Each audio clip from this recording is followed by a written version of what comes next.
think I got another one more attorney. Hey, what happened? Huh?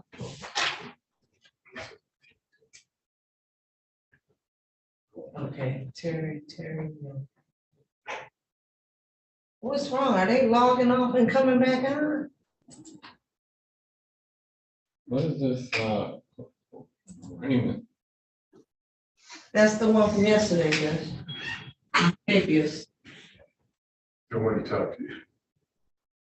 Peterson, that she locked up yesterday. Oh. Okay. Okay.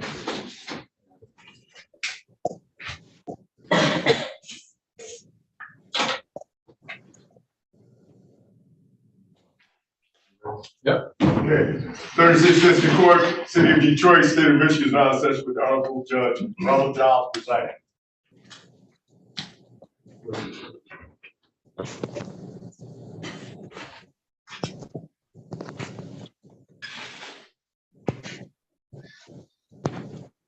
Okay.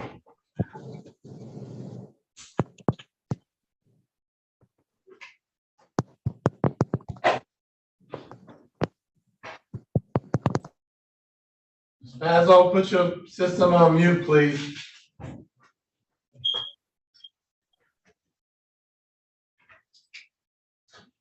Parties ready on Terrion Miller, Yes. calling case number 23-57696. The people of the state of Michigan versus Terrion Miller. Defendant is charged with count 1, stolen property, receiving and concealing motor vehicle. Count 2, weapons carrying concealed. This matter is scheduled for a probable cause conference. Good morning, Judge Alex on behalf of the people, P number P86590.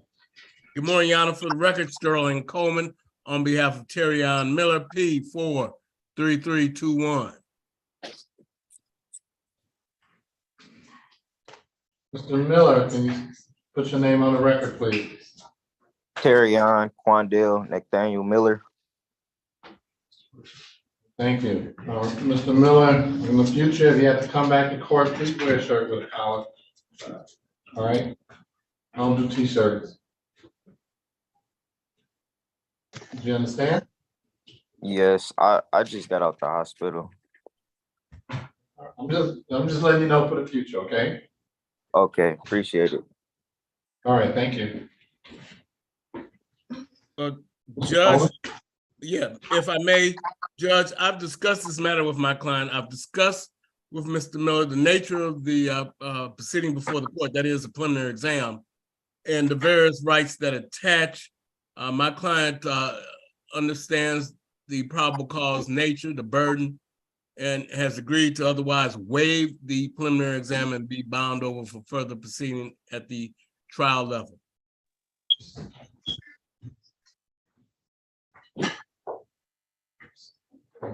Second.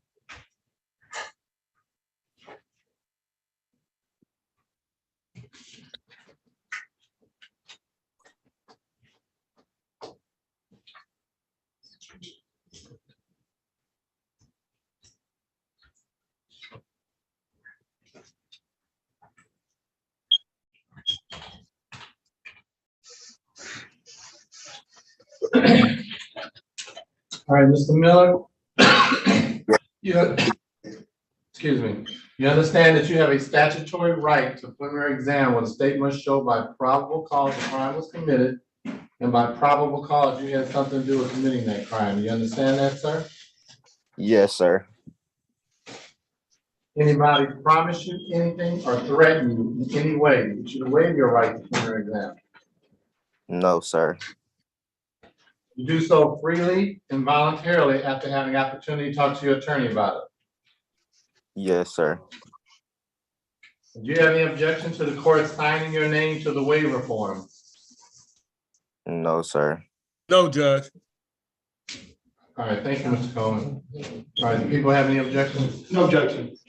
All right, court will find that you freely and voluntarily waive your right to preliminary exam and is bound over the Wayne County Circuit Court Criminal Division for arraignment on the information, which will be July 27th at 9 o'clock. Thank you again, Your Honor. All right, thank you. Bond continued. Thank you for the hearing.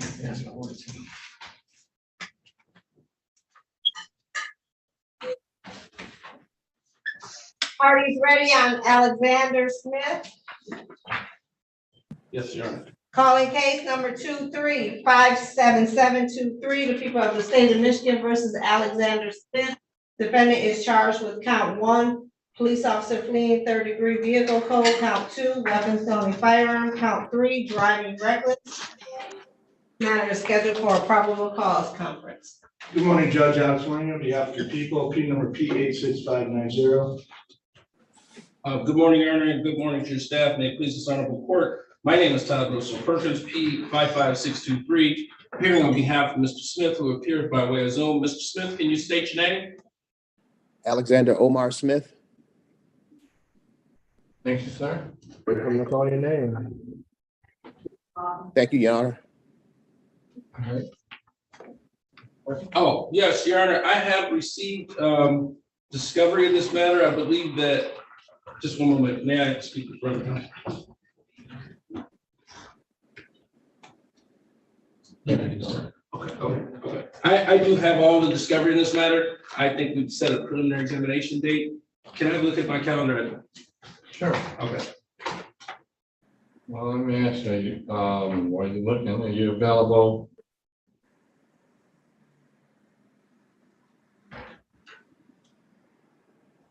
July 19th at 10:30?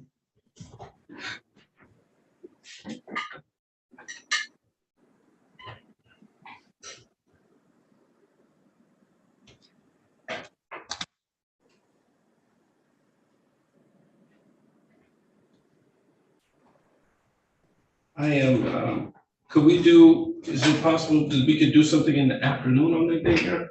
Can't do that. No. I'll give you the date.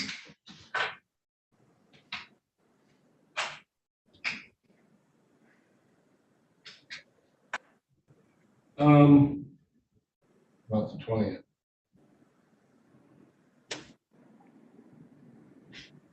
I could do something in the afternoon that day. I got evidentiary hearings both of those days. And then the 21st, I am in Livingston County, North.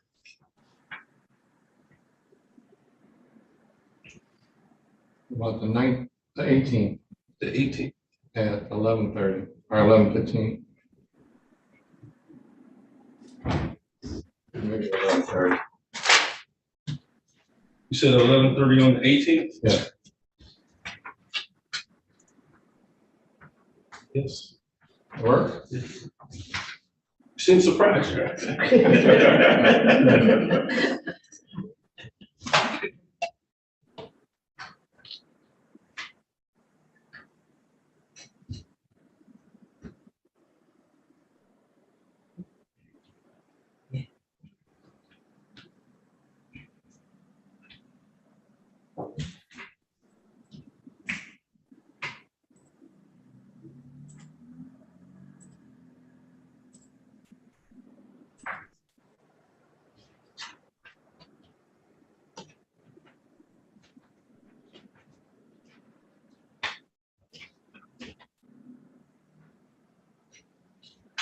Anything else? No, Your Honor.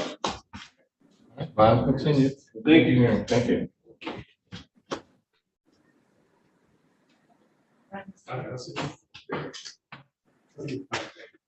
Do I log off? You can sign out, Mr. Smith. The next hearing is July 18th at 11:30. That's in person in court. Okay, thank you, Your Honor. You said I can log off? Yes, you can log off. All right, thank you very much. Have a good day, Your Honor. You too. Wayne County Jail, who do you have? Leave meeting. Your name in Wayne County Jail? Yeah, Maurice Ellis. All right, thank you, Mr. Ellis. Yes, ma'am. Good morning, Madam Clerk. Good morning, Counselor. Are I'm you checking, here, Mr. Ellis? Ma'am, Dion Ellis. I believe. Okay, I don't know. Yeah. okay, that's him in Wayne County Jail. He's on. Okay. You need a breakout room? yes, Sure. is that my lawyer? Yes, that's your attorney, sir. Yes.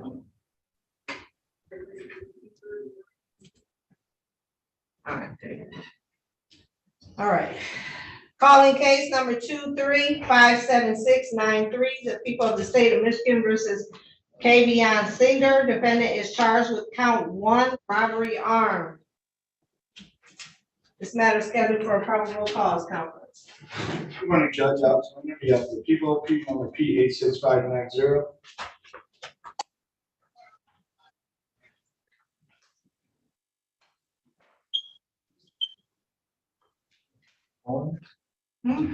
Yeah. Call on your appearance, please. Oh, I apologize, Your Honor. Sorry. Neighborhood Defender Service by Jonathan Cohen, P86151, appearing by Zoom with Mr. Kavion Singer, who's present by Zoom. Mr. Singer, can you please state your name? Hello, yes, I'm Kevion Singer. How you guys doing? Okay, Mr. Singer, we can't see you. You gotta be somewhere, you gotta turn the lights on or whatever. Sorry, I was receiving a call. Could you say that again? Can you turn the lights on? We can't see you. All I see is a shadow. Oh, I'm sorry. It's pretty bright in here. Let me get right here. There we go. Do you see me a little better? Yep, we can see you now. Thank you. Okay.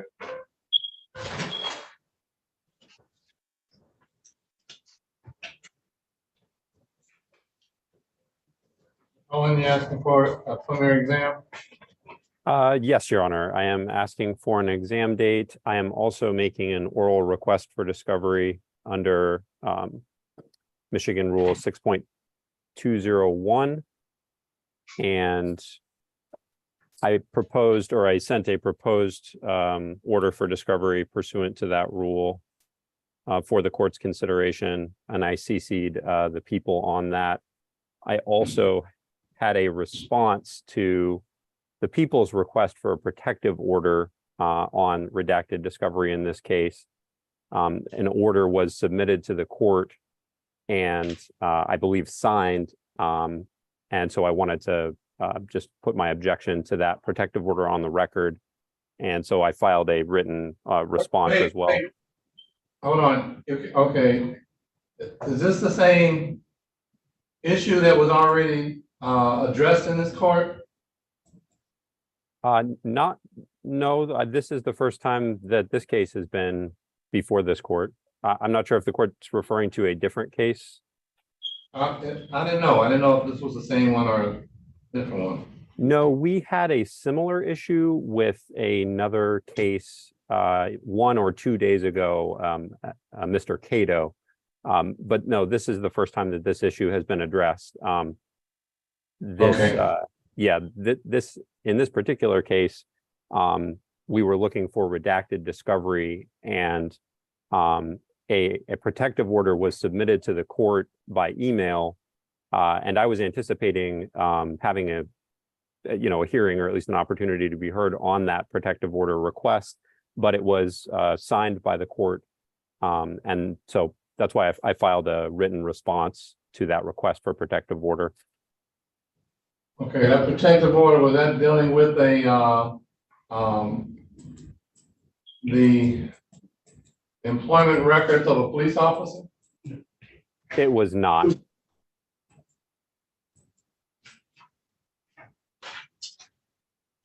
At least not to my knowledge. I'm not aware of there being any. I certainly haven't made any requests for officer records, and unless the people are aware of some kind of Brady or exculpatory information from police records, I don't believe it.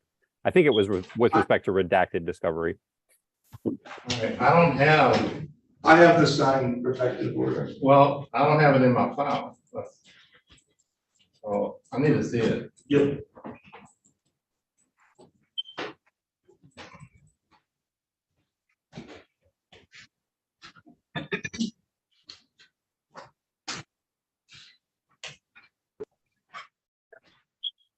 You see what happens to him? Boss, well, I don't know what happened. Put your system on mute, please, until your case is called. Don't say your name again. Okay, we're not talking about you.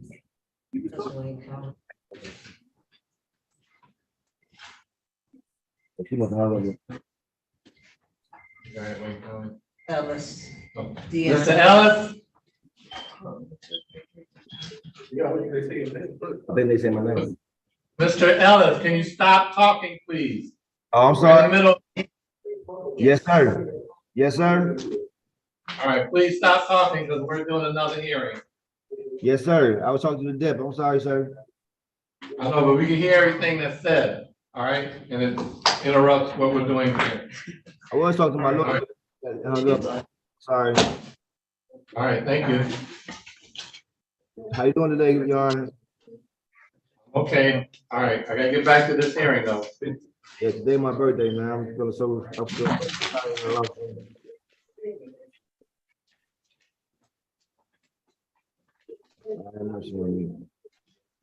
Sorry, Judge, for the rain.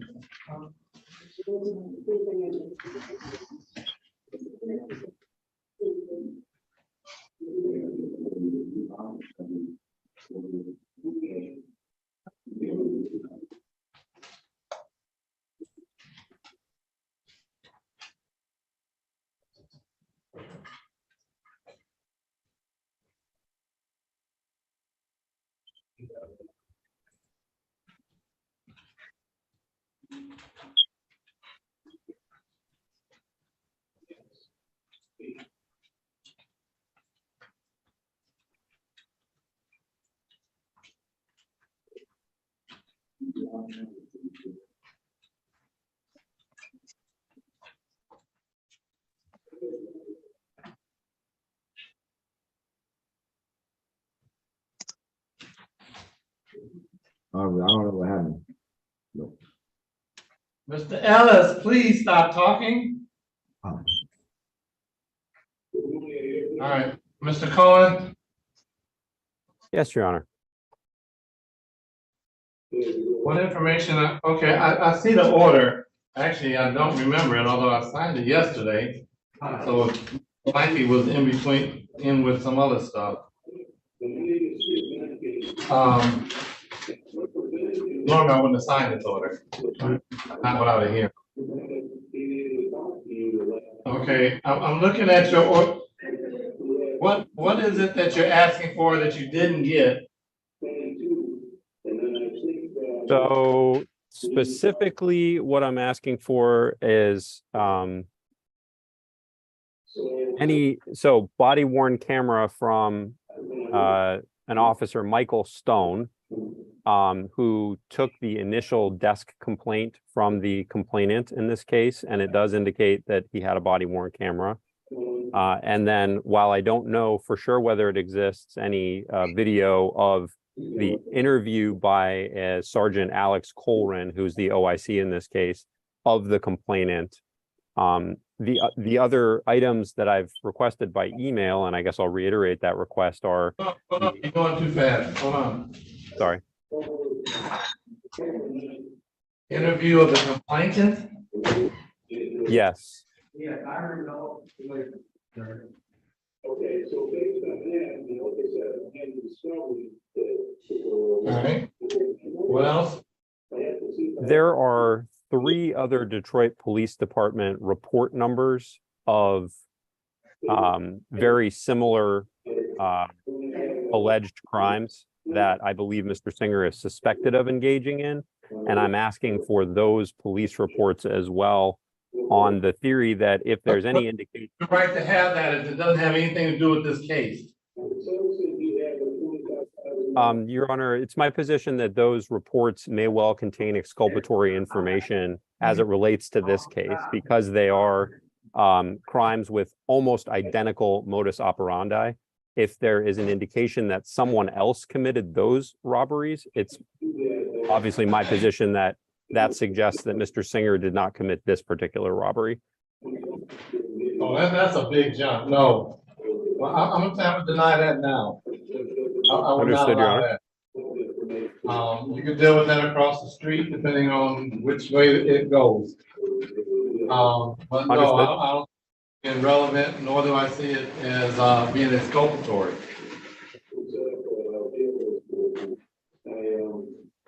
All right, what else?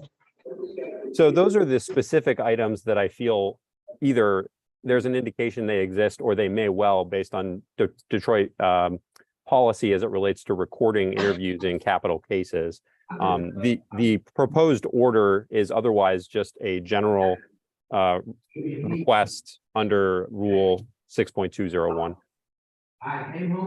You also have the names, addresses, and phone numbers of late witnesses.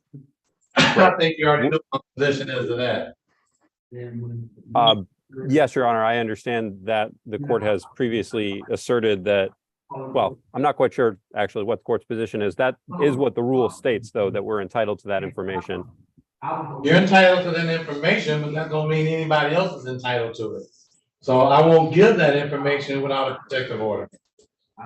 So, and Your Honor, that's why I cited to current Court of Appeals. I read it, but I don't, my position is you want the information, you can have it, but I want a protective order.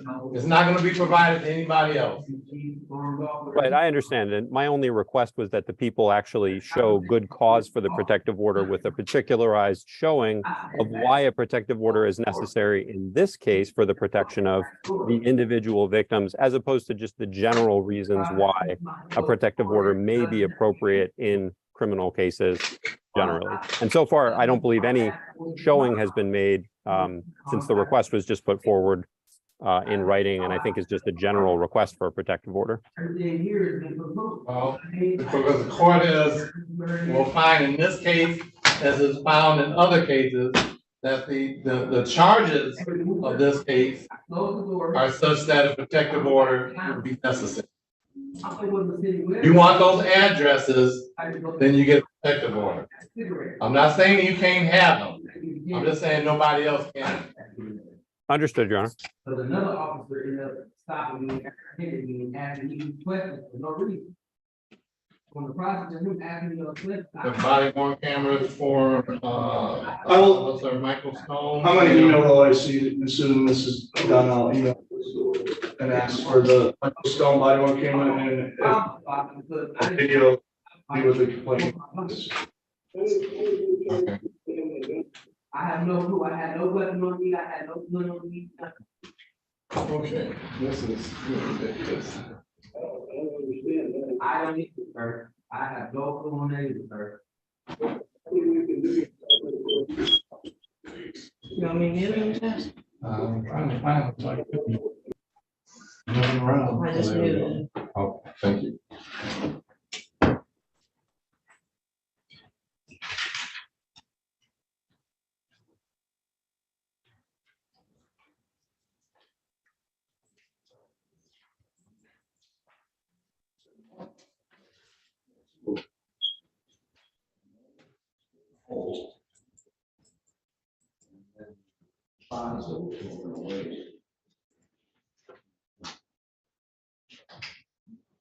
All right, so Mr. Cohen, I'm going to sign your discovery order, but this discovery order is modified by the rulings the court made pursuant to, this hearing. All right? Understood, Your Honor. Thank you. All right.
All right.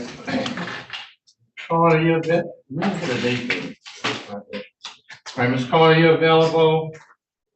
10:30 on July 19th?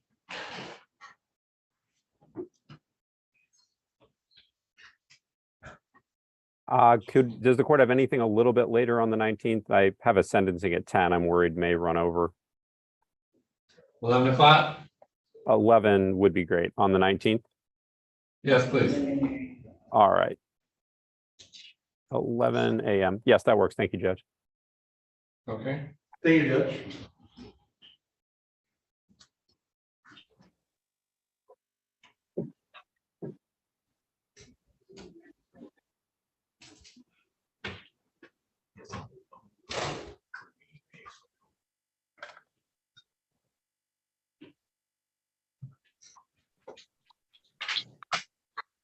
Parties ready on Jeremy Barnes? All right, Defense is ready. okay. I'm sorry. We're, All right, make sure, anything else, Mr. Cohen? No, thank you very much, Your Honor. Have a good day, everyone. All right, thank you, you too. All right, thank you. we're ready on Ellis. That's all right. I'm just writing it all down. So. Parties ready on Jeremy Barnes, calling case number 2357262. The people of the state of Michigan versus Jeremy Barnes. Defendant is charged with count 1, controlled substances, possession cocaine, heroin, or another narcotic less than 25 grams. This matter is scheduled for a probable cause conference. Good morning, Judge. Al Tony on behalf of the people, P number P86590. Hey, good morning, Judge David Cripps, P34972, appearing on behalf of Jeremy Barnes, who's joined us by Zoom. Mr. Barnes, can you state your name for the record, please? Jeremy Barnes.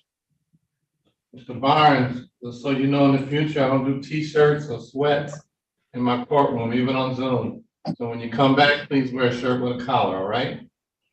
Yes, Your Honor. All right, thank you, sir. All right, Mr. Cripps?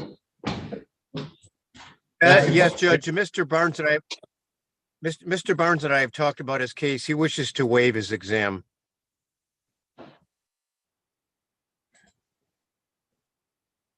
People have any objection? No objection.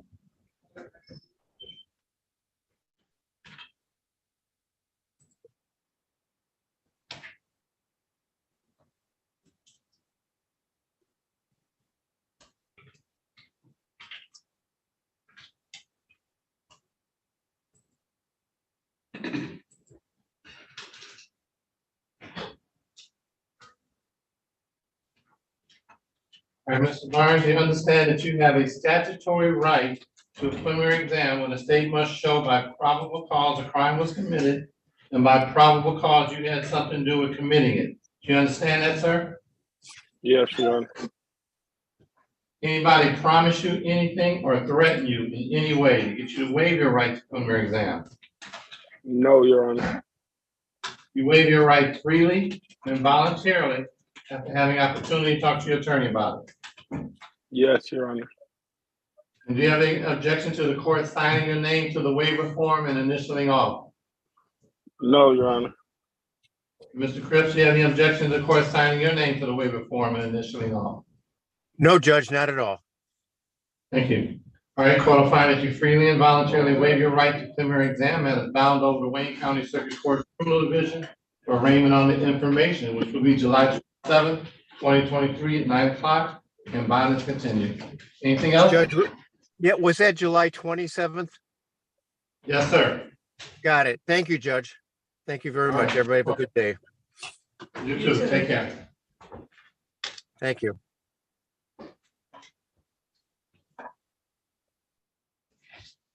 Parties ready on Dion Ellis. Calling case number 2357296. The people of the state of Michigan versus Dion Ellis.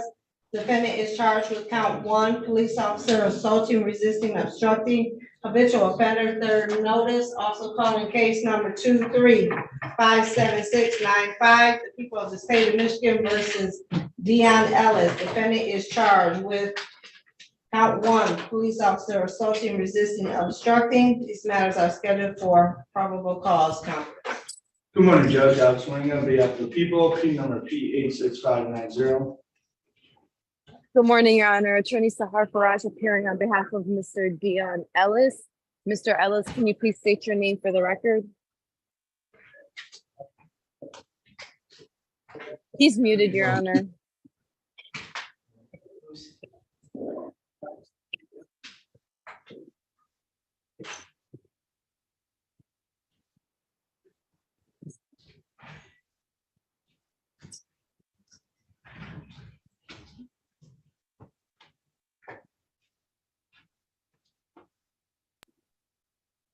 Sorry, Your Honor, my name is Dion Alice, but the deputy just had to come unmute the phone. Let me give me All the. right, thank you. All right, counsel. Your Honor, at this point in time, we're asking that digital discovery be sent over. I will be sending a discovery order to the clerk, and we ask that this case be set for preliminary examination. The case ending in 2357695 digital has been sent. And the case for 2379296, I'm in contact with the OIC and getting digital, just to let you know. All right, so they said they sent one, you'll get the other one. All right, we set this exam for July 19th at 10 o'clock.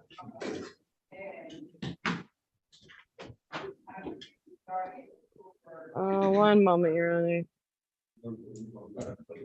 I have a sentencing at 9 o'clock on the 19th. Okay, 10 o'clock, well, 10:30, I'm sorry.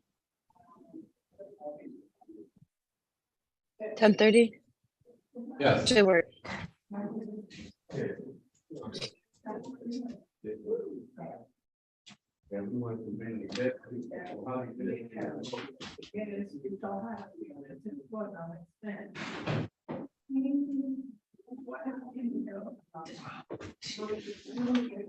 Anything else? Sorry, Your Honor, I don't know what just happened, but no, nothing further from defense.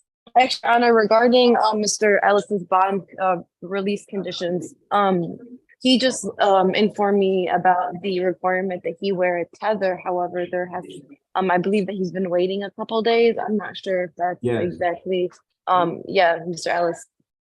So Your Honor, we're asking if the court can remove the tether requirement to allow Mr. Ellis to be released on his personal recognizance. Basically, yeah. I want to do that.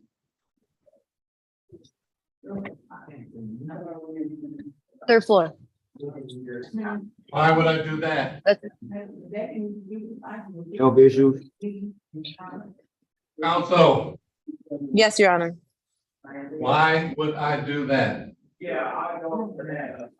Remove the tether requirement? Yeah, you have to give me a reason. It just doesn't, you know.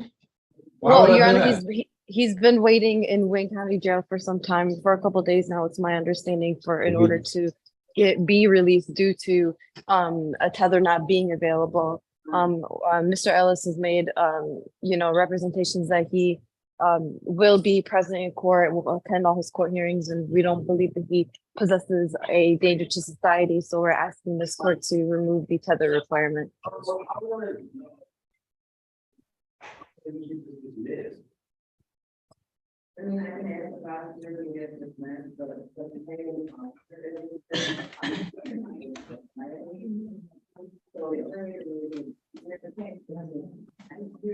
People wish to be heard. I'll leave the discretion of the court.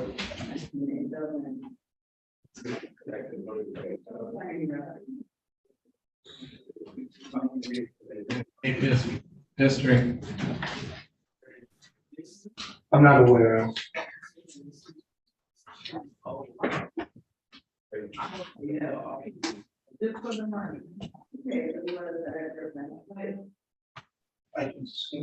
right. Based on that, court will, I'll go ahead and change the bond to strictly personal. Right now, it's 5,000 personal.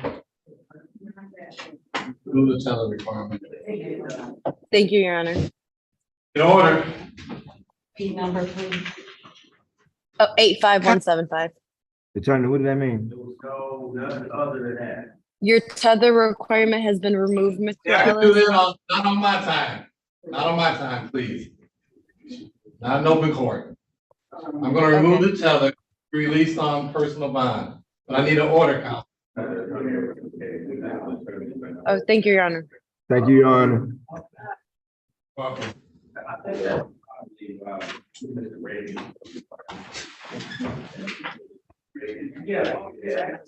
Mr. Ellis, can you get the deputy, please? Yes, ma'am. Thank you.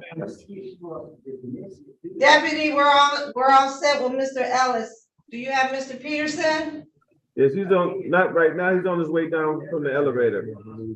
All right, thank you. We're all set with Mr. Ellis.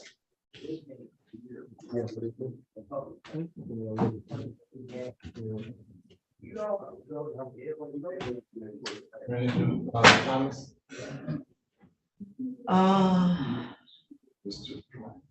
Hold on, I got Mr. Finwall on, Basil.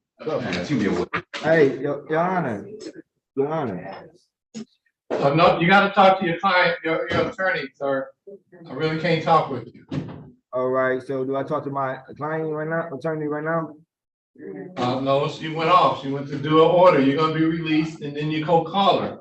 Yes, sir. Yes, sir. Thank you.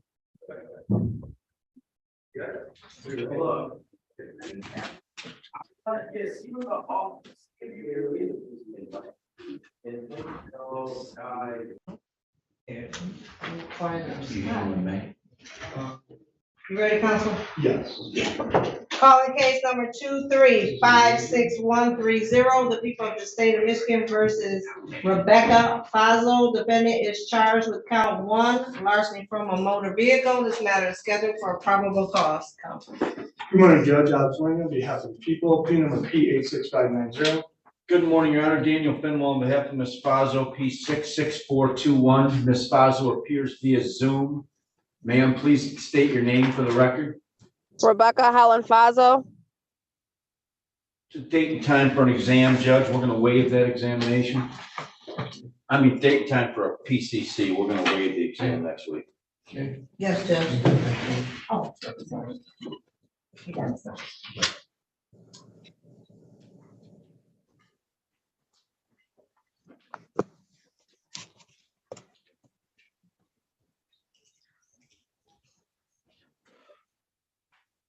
Sign your client's name and initial off. Order discussion on the side here. Sign her name and then initial off. Sure, hold on.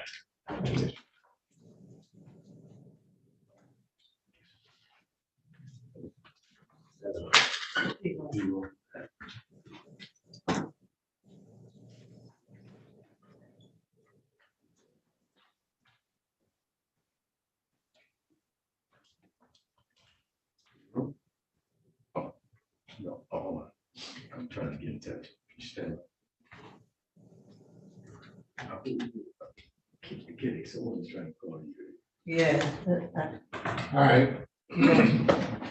People have any objection? No objection.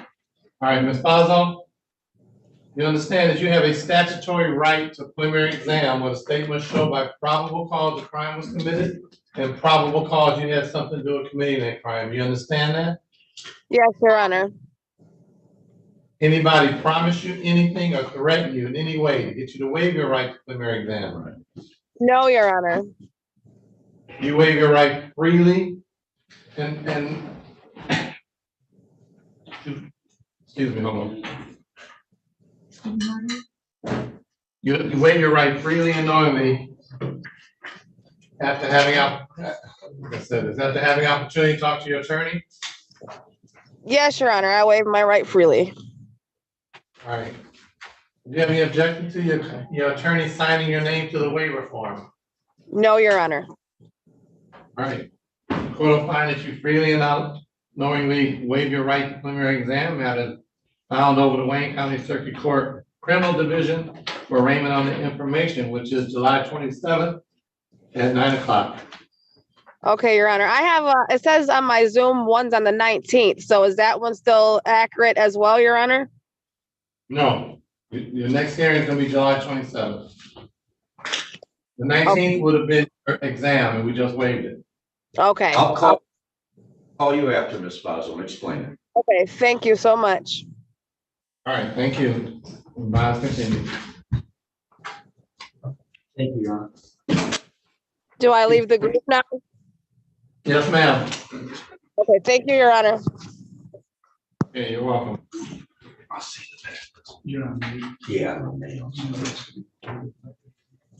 Yeah, okay. Parties ready on Edward Thomas? Ready.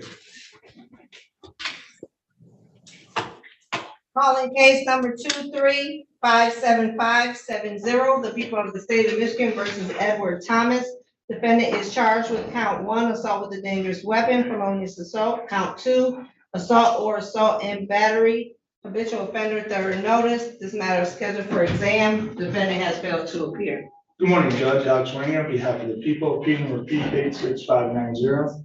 And good morning, Your Honor. Harold Collins, P-56805, on behalf of Mr. Edward Thomas, who is not present on Zoom nor in the courtroom. I have been unable to make contact with him.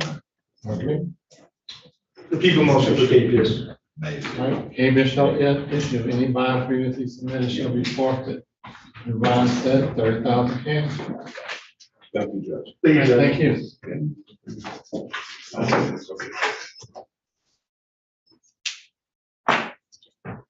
It's good to see you, John. Okay. Yeah. Yeah. Everything okay? Yeah, everything's good. Please. Yeah. No.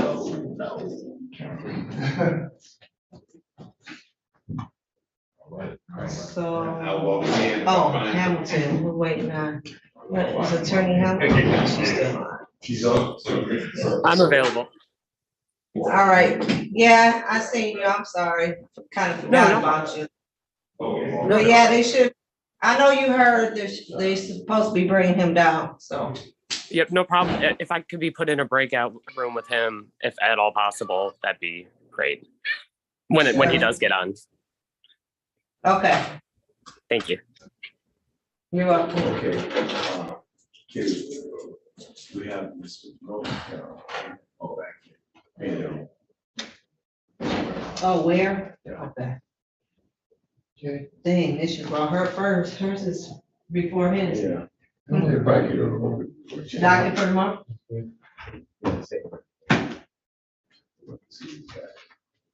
All right, see, they don't pay attention on that. They would have seen the time difference. It was probably quicker to bring the mails first, though. Yeah, because it's more of them, you know. Okay. Probably just don't know. All right, I'll let it slide then. I'll let it slide.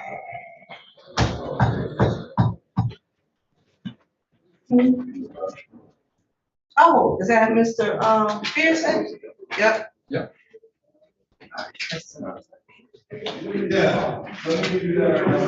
Mr. Pearson?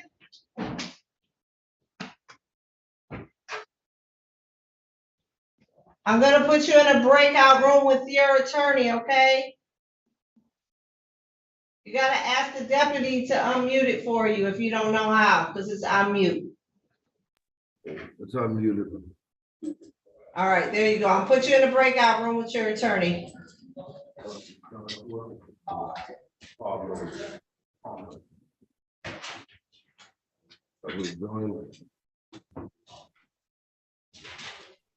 Yeah, you gotta join, you gotta accept that.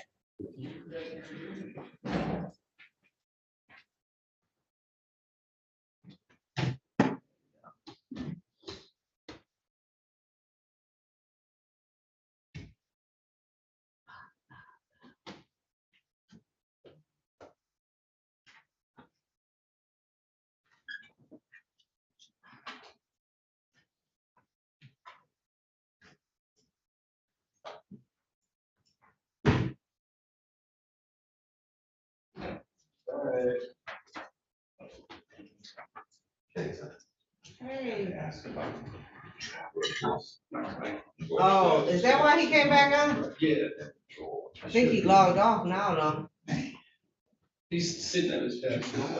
He's not on, he was in the waiting room, but he must have logged off.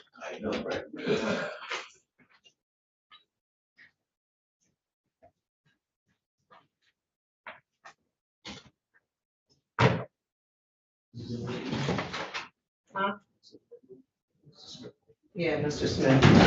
Judge, Mr. Perkins wants to get, travel for Mr. Smith, his client. You need him back on? His client. Yeah, that information. If Mr. Perkins has the information, I don't need him. Yeah, do you have the I information? do.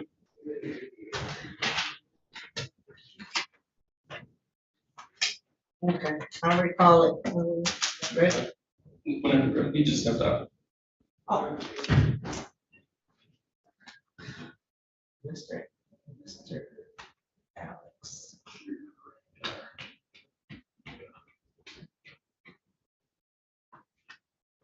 Hey, we have like, what, 3 waivers already?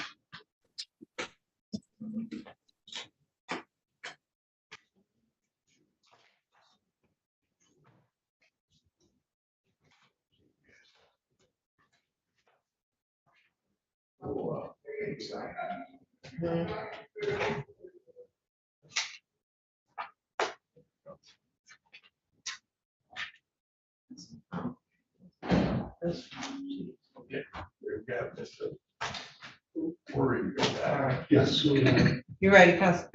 Recalling case number 23577723, the people of the state of Michigan versus strike that. The people of the state of Michigan versus Alexander Smith. Defendant is charged with count 1, police officer fleeing 3rd degree, count 2, weapons felony firearm, count 3, driving reckless. This is a recall. Good morning, Judge Alex Swing on behalf of the people, appeal number P86590. Good morning again, Your Honor. May it please the honorable court. My name is Todd Russell Perkins, P55623. Appearing on behalf of Mr. Smith, I'd ask to be able to waive his presence right now for this request, Your Honor. Waive his appearance for purpose of this hearing. Yes. Your Honor, I neglected, in my haste, I neglected to mention that my client was seeking a travel permission. He's lack of a better word, a world-renowned DJ. And he travels, and he has events preceding this particular case for July 28th in Chicago, July 29th in Baltimore, August 4th in Amsterdam, August 11th in London, and August 19th in New York City. I'd be asking for permission to travel. I'm working with, I know Amsterdam's not an issue, but sometimes with pending cases, even in Canada, you can't travel to Canada. But I'm working with the consulate in London or Great Britain to make sure that he can make that date so that I can talk to his producers in that regard, but they don't conflict with any court appearances. Currently set court dates, and if it did, he would, obviously court takes precedence over these traffic events. From what I've seen and what I've heard, I don't think there'll be an issue with the travel. I don't think the defendant would be an issue of travel, but I'll leave the discretion up to the court. And I would indicate, Your Honor, he's 48 years old. He's a lifelong resident of the city of Detroit or Detroit area. Lives in Wayne County, and yet doesn't have any prior criminal convictions. Right. Grant the motion to allow him to travel internationally and across the United States. That's the order. I'll prepare order. Okay. I'll do that. Thank you. Thank you, Judge. You're welcome. Thank you very much, Your Honor. You're welcome.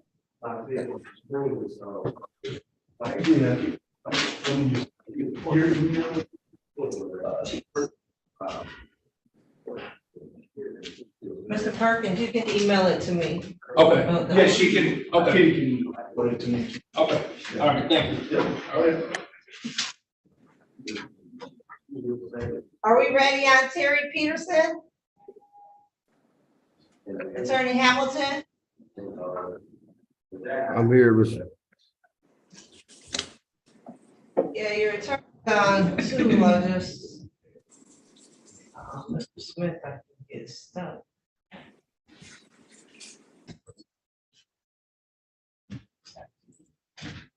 Move on. Attorney Hamilton?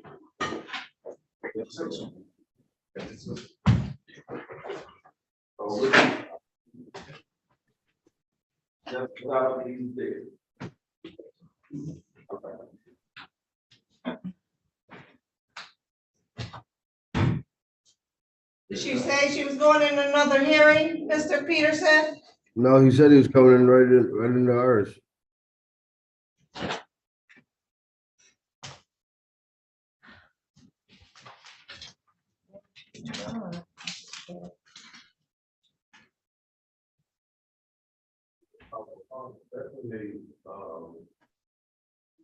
Attorney Hamilton?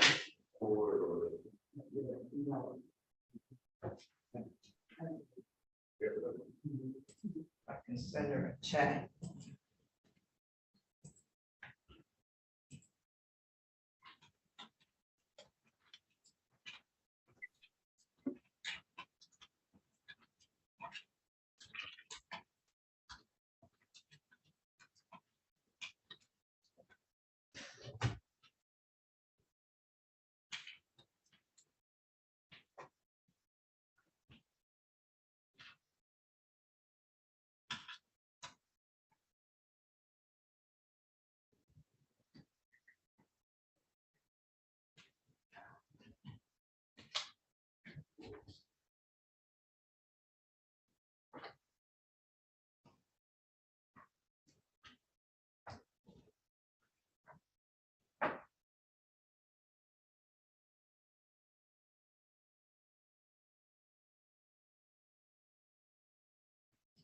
She's on a record in another courtroom.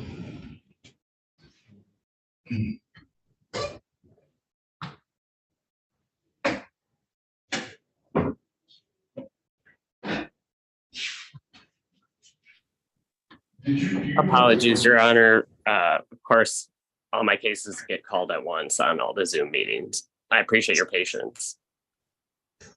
All right, thank you. Ready?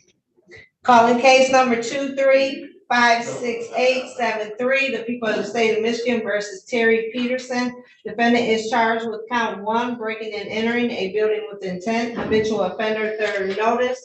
Also calling case number 2357121, the people of the state of Michigan versus Terry Peterson. Defendant is charged with count 1, controlled substance possession, count 2, weapons carrying concealed, count 3, weapons found in firearm, habitual offender, third notice. These matters are here on a warrant hearing. Good morning, Judge Giles, on behalf of the people, P number P86590. And good morning, Your Honor. Vanessa Hamilton, P82107, on behalf of Mr. Peterson, who joins us from the Wayne County Jail via Zoom. Could you say your name for the record, Mr. Peterson? Terry Peterson. Your Honor, it's my understanding that Mr. Peterson was put into custody after appearing a couple of hours late to the preliminary exam that was scheduled for yesterday, that we had a KPS warrant issued at that time. Your Honor, we would ask that we be able to continue with the case now that Mr. Peterson has appeared. I do have contact with him, and we would ask for another preliminary exam date.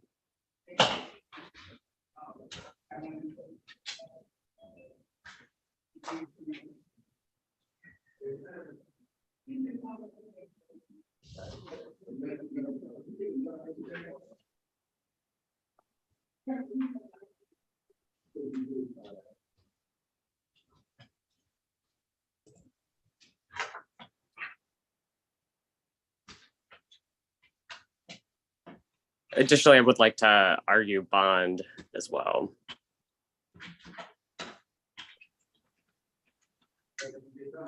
July 30th at 9 o'clock? That works. I'm sorry, I see the wrong date. July 20th, I'm looking right. July 20th at 9 o'clock. Let me double check.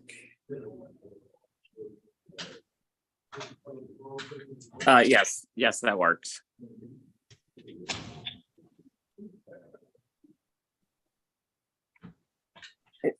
And Your Honor, I would ask that Mr. Peterson be given the opportunity to be released on personal bond. He is a father. He's the sole caretaker of his 10-year-old son. And also he's the owner of a construction company. He has multiple employees working under him who are currently awaiting their confirmation that they can go back to work. And Mr. Peterson would also like to be able to get back to work.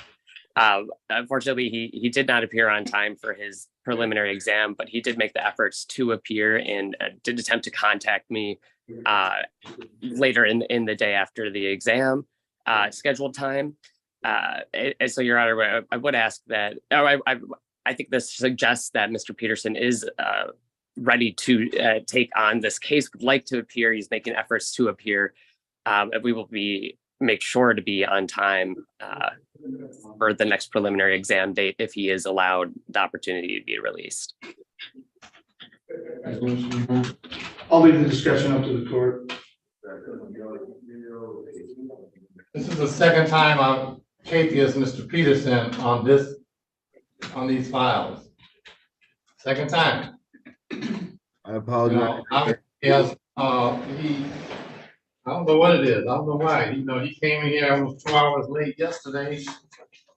Come strolling in here like, I don't know what he was thinking. But at this point, no, he's not getting a personal bond. Not from me. Your Honor, if you could please. No, I don't suggest you say anything at all. You have an attorney. Your Honor, would you consider a cash bond in this matter or a surety?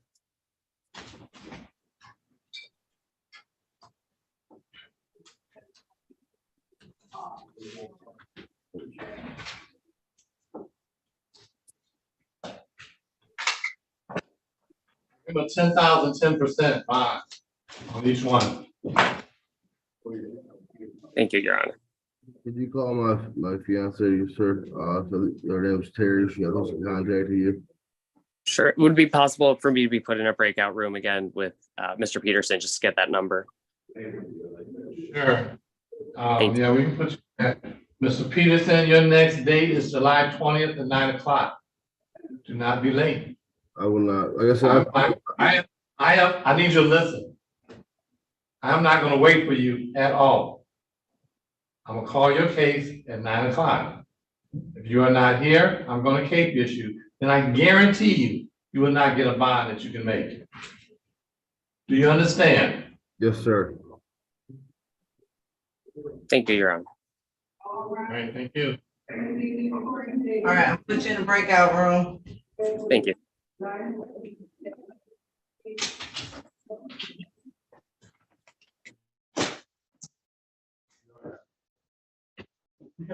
I have a young man outside, he has dismissal. His name is Andre Thompson. And he wanted to, his attorney was really white. He told him to come down here and ask to get his property back. She got to file a motion. See, that's what I told him he needs to have her call. Yeah, I he just just came. Yeah, she told him to come down here like that. Oh, are you doing the bond rejections or? Oh. So I'll let him know, get in touch with her. But she's due again? She has to file a motion on it. Okay. Because I don't know what property she's talking about. I don't know. It's a gun, it's related to a gun. It's a gun. Well, yeah. Excuse me, sir. Step outside for a second, I'll be right with you. Okay. Then she definitely has to file a motion.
You touched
Hey. No.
Morning on behalf of the people, P number P 86590.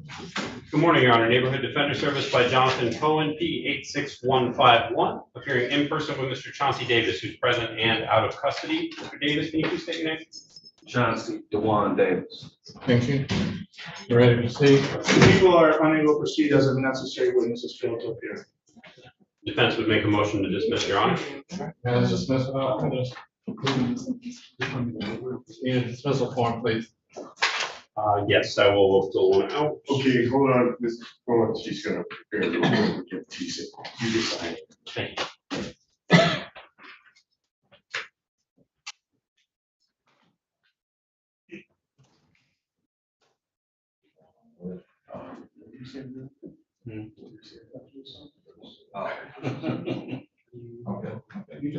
Yeah, let's see.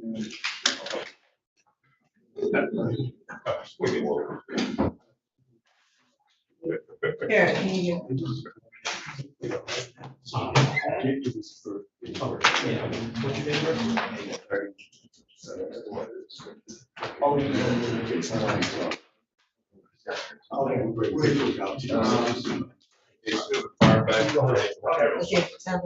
Oh, excuse me.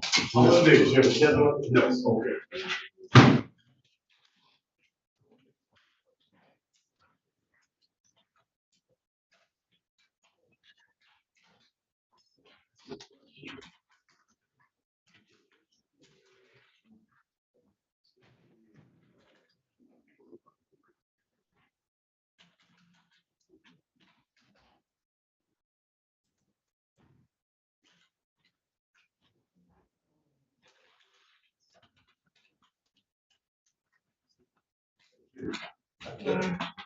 That was gonna be a whole, he said.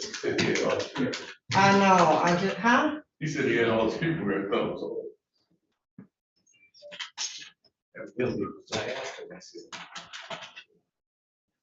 I don't know.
Calling case number 2260938, the people of the state of Michigan versus Angela Ware. Defendant is charged with count 1, breaking and entering a building with intent. This matter is scheduled for exam.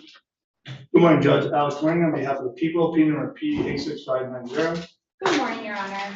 Neighborhood Defender Service by Summers Brush, P number 85828, appearing on behalf of Angela Ware, who is present in the courtroom. Ms. Ware, please state your name for the record. Angela Ware. Yes, we call Officer Elizabeth Melenis.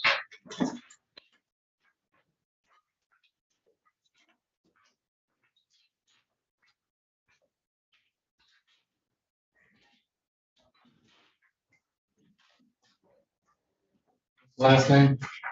Melenis. Spell it.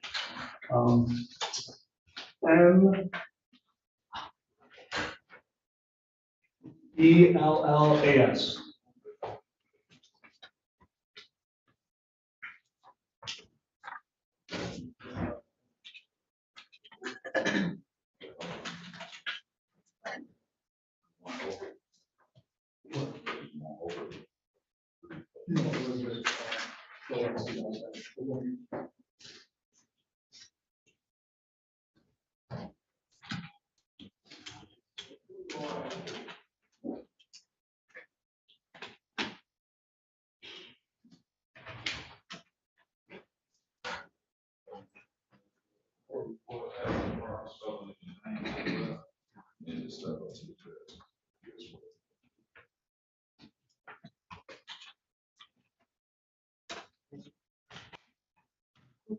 Elizabeth Mellis, Mellas. Case number 2733.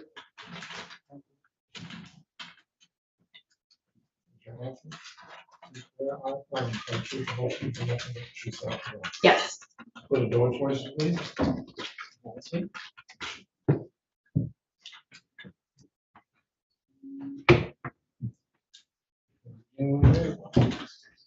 Good morning. Do you please state your name for the record? Corporal Elizabeth Mellis, Mellas.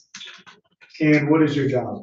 I work at the 7th Precinct Detective Unit And as a Detroit police officer. thank you. And did your work bring you to the location of 8001 Bridgerville Avenue, Detroit, Michigan 48214 Yes, on the date of 12/06/2022? yes, And that's in Detroit County, Wayne? yes. And when you went to that location, what were you brought there for? I was brought there as, the run went out as a burglary business. And when you got to the location, what did you observe?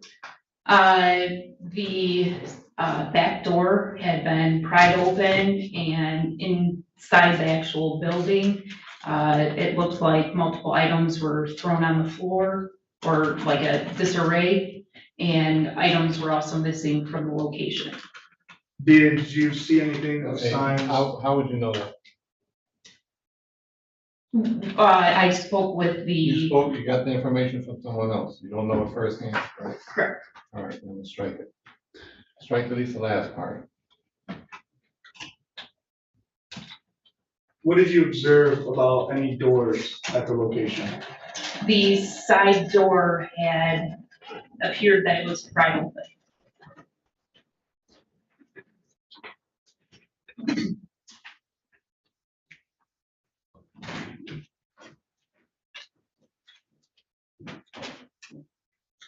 No further questions. Anything? No questions, please. Thank you.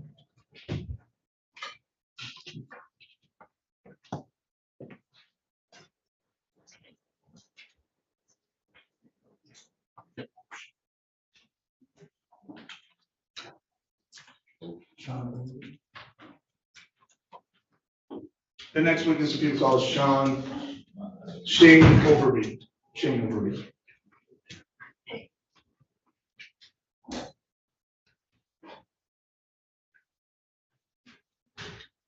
Video witness?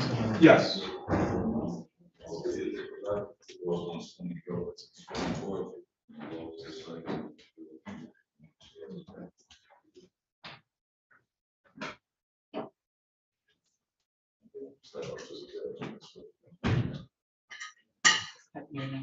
Shane, C-H-A-N-E, last name Overby, O-V-E-R-B-E-Y. Step up here, please. Right there. Raise your right hand. Do you swear or affirm to tell the truth, the whole truth, and nothing but the truth, so help you God? I do. Right, you pull the door towards you.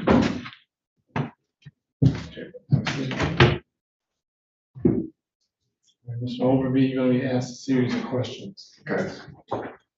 First by the prosecutor, and then the defense attorney, I may or may not ask you a question, all right? Okay.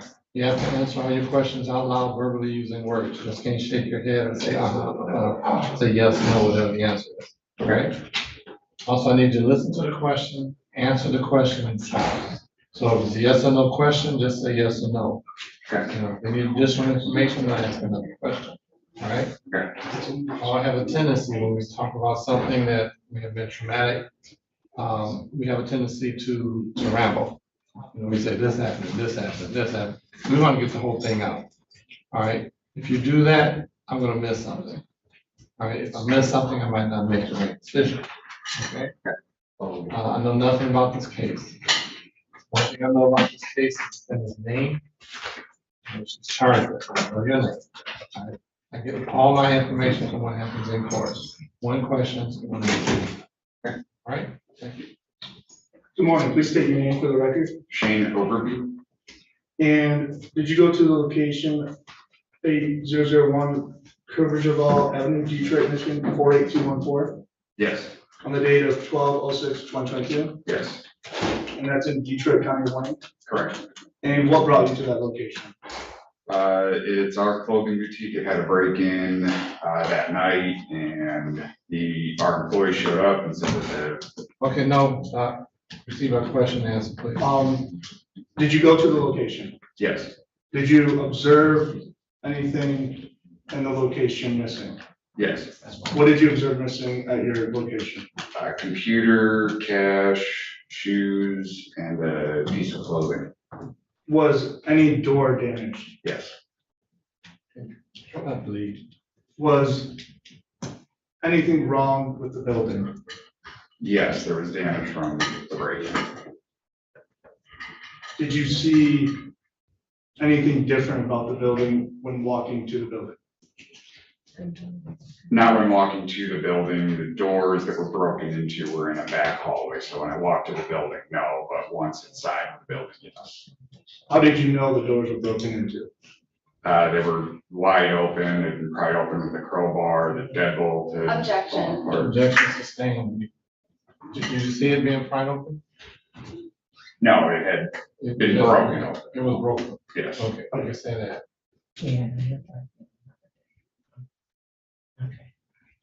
No further questions.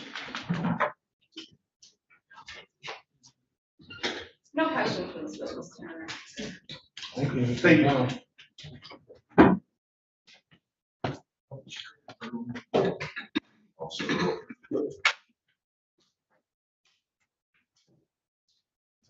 We don't get a witness who's gonna say something. Yes, we have Officer Earl Monroe. How many more witnesses do you have? This is the last witness.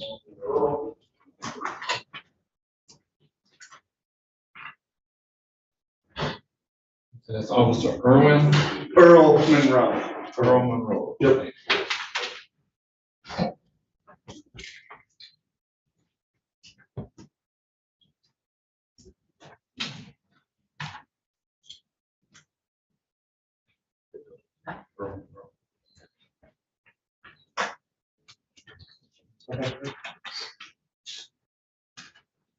You swear hard to the whole truth.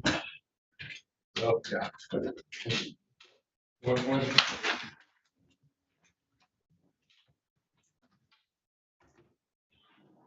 Good morning. Please state your name for the record. Earl Monroe, What is your occupation? detective for the city of Detroit Police Department, What law enforcement agency are you employed at? Detroit, And how long have you been employed there? 38 years. What are your present duties? Detective, Are you familiar with so-called Miranda rights? yes, sir. You have on occasion had to read suspects Miranda rights. Yes, sir. Do you see the suspect in court today who you advised of Miranda rights? Yes. Was the suspect advised of Miranda rights? Yes, sir. Were you employed at the present capacity to be able to advise the suspect of her Miranda rights? Yes. What date did you, if you know, became involved in this case? I didn't have to look at the date on the report. There it was. May I refresh the witness's recollection? And you know, May the witness see the report to refresh the recollection?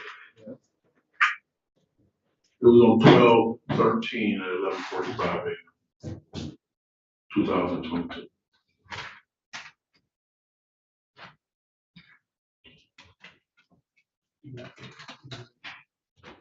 Give the exhibit.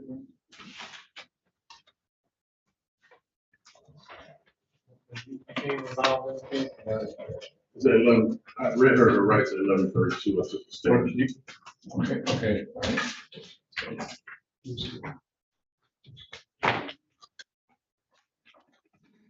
I have, I'm going to show you what's been marked as proposed exhibit 1.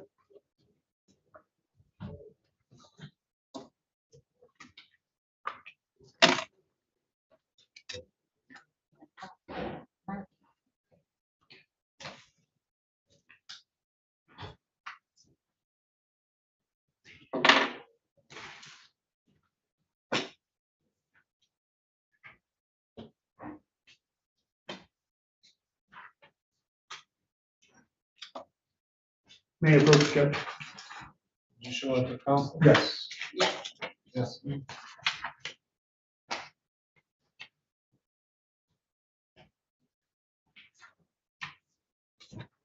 you recognize the state's exhibit? Yes. What is it? This is constitutional rights notification and a statement that I took from the suspect. How are you able to recognize it? It has my handwriting on it, and my name is signed at the bottom.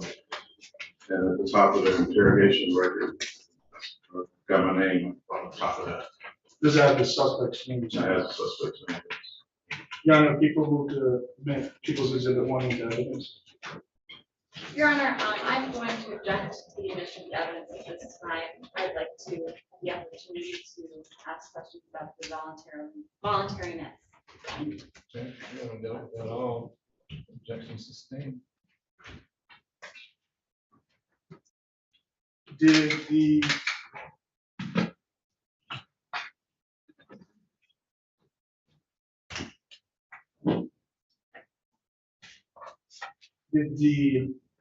you advise the suspect of her Miranda rights? Yes, I did. Did she knowingly waive from Miranda? The court makes that determination, not the witness.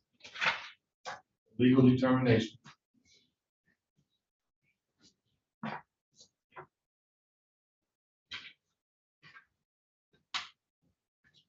How did you advise the defendant of her Miranda rights?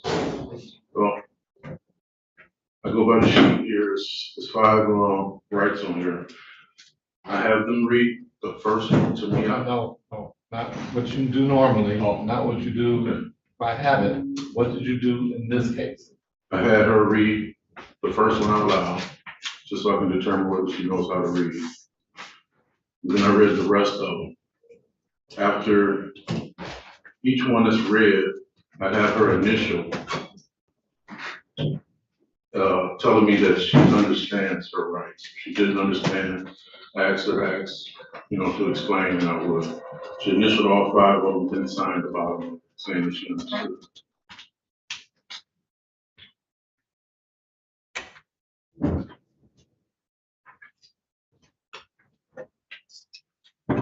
Was there anything more that you did with the witness to advise of her Miranda rights? No. Well, I asked her if she's under any influence of any alcohol or narcotics at that time. She said she uses crack cocaine, but she wasn't high at the time.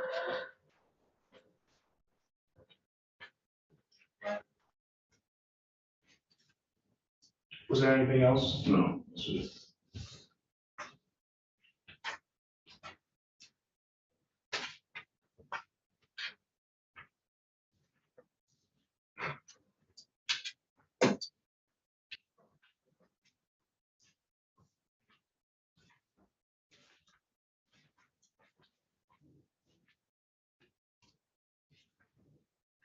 Got another question?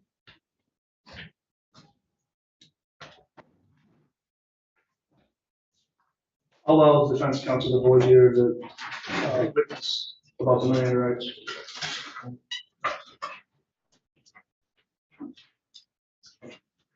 Detective Monroe, how long have you been a detective? I've been a detective for 10 years. 10 years.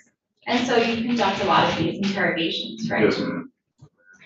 And it's important that people are sober when you're conducting these interrogations, right? What's the relevance? I don't care what people are. Facts of the state. All I'm interested in. Okay, so understood, Your Honor. So Detective Monroe, was Ms. Ware, based on your experience and your training, was she slurring her words at all? She didn't slur her words, no. What did her eyes look like? She was real agitated, just kept saying she wanted to go home and get out of there. Okay, she was real agitated. Were her eyes bloodshot at all? No. You don't remember. And she told you that she had used crack cocaine. Yes. That she uses it consistently. She uses it, yes. And so, were you concerned at all that she had been on crack, was high during this interrogation? No, because I asked her, she said she could talk to me then. Are people always, or do you think she was being honest about her use of drugs at that time? I thought so. Okay. And you said she was agitated. Was she fidgeting? Yes. Tell me more about that. She was just going in and out of crying spells because she didn't want to be in there. She wanted to go home. She kept saying she wanted to go home. Was she offered water or anything? Yes. Was she provided water? Before we get in the room, there's a water fountain. I always ask if they want any water, I need to use the bathroom. And how long has she been waiting to talk to you? Or how long had she been in custody before the interrogation took place? If I can recall right, I don't think she was in there that long, but I don't know exactly. Were there any cameras in the room when this occurred? Yes. So it was recorded? Yes.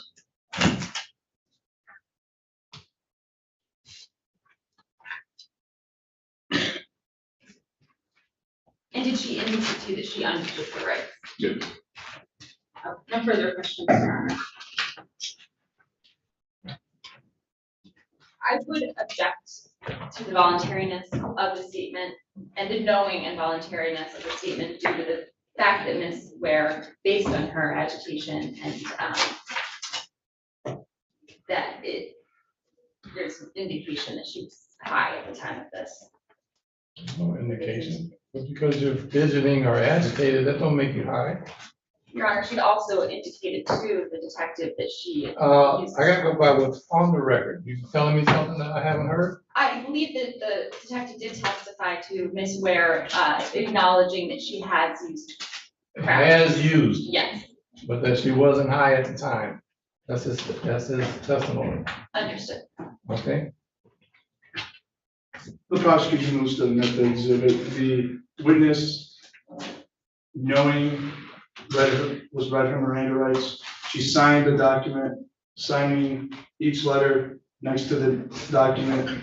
She voluntarily signed each part of the document, and as the witness has testified that she was not under the influence at the time of the interrogation. Any objection?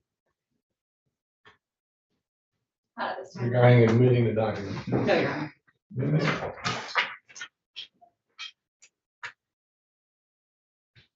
Detective Monroe, please, would you?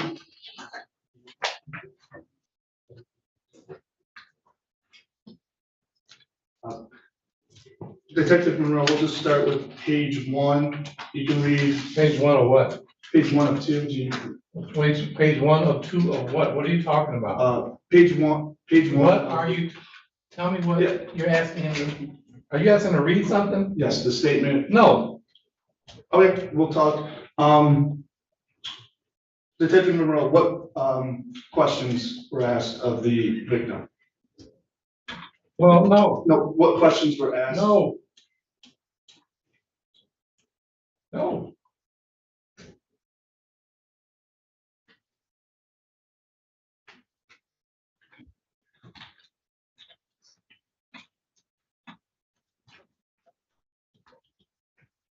During this exam, there are things you have to do procedurally. You have not done them. People moved to amend proposed exhibit 1. I don't know what that is.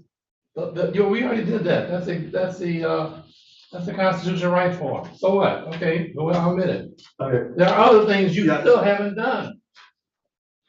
People will approach the witness for proposed exhibit 2. What's exhibit 2? Exhibit 2 is page 1 of 2 of the confession that was. No.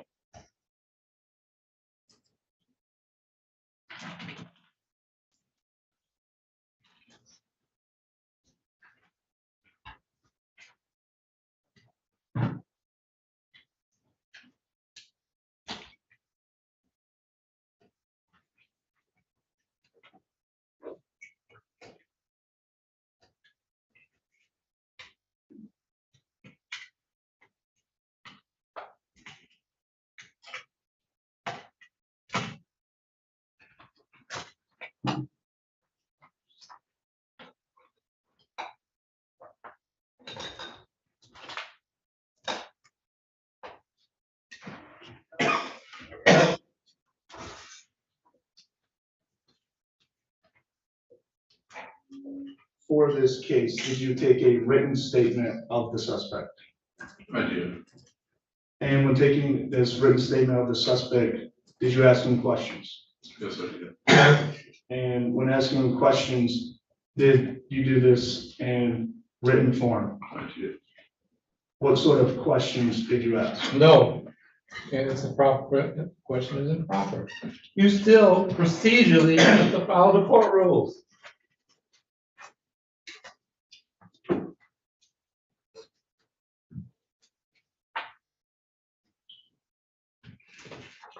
Your Honor, then with proposed exhibit 1, are you saying there's just proposed exhibit 1, just the first page? That's the only thing you have admitted so far. Well, I'd like to approach with proposed exhibit 2. No. For what? Go off the record. Mr. Goldie, are you with the defendant's office? Yes, I am. Can you approach? Yes, sir. Oh, no, that ain't gonna help. No, he's sorry. Defendant's office. Yeah, not the I'm prosecutor's sorry, office. I'm still thinking, I'm going way back. I'm sorry. I was looking forward to having Mr. Gosley's.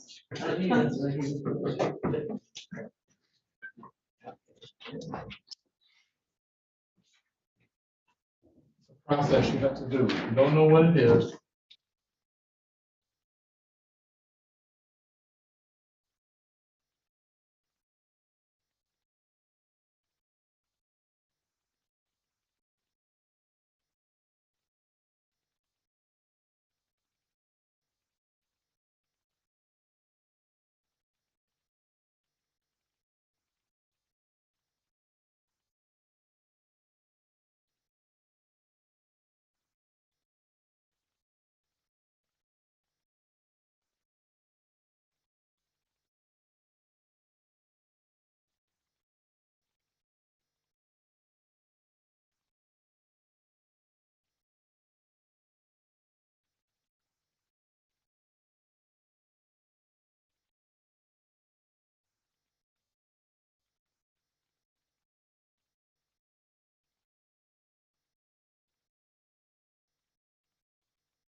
So you have nothing connecting her to this offense, nothing. Nothing further, Judge. That's.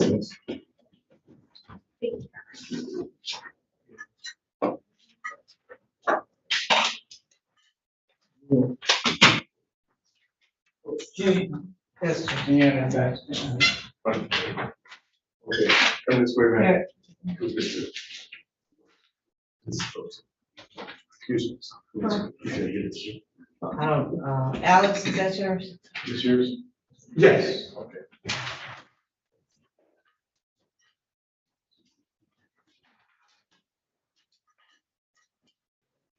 Okay, man.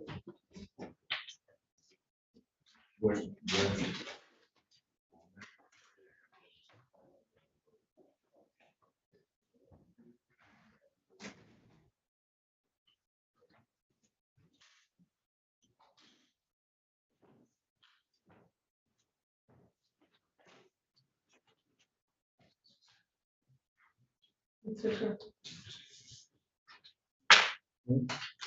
was trying to get her birthday. Her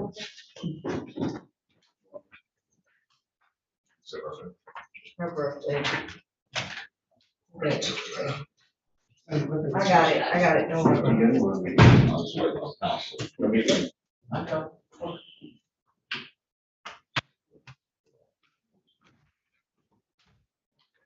These weren't for my kids. These weren't for me. No. That's all you got. You can get it to, Ms. Bush.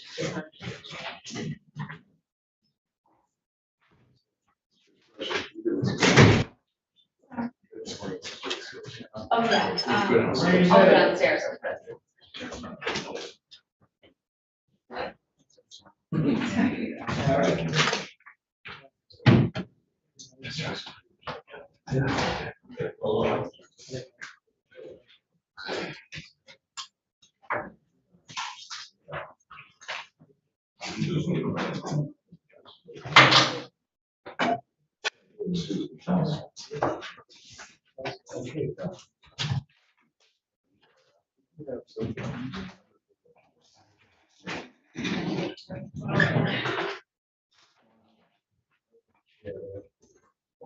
The stand, not good.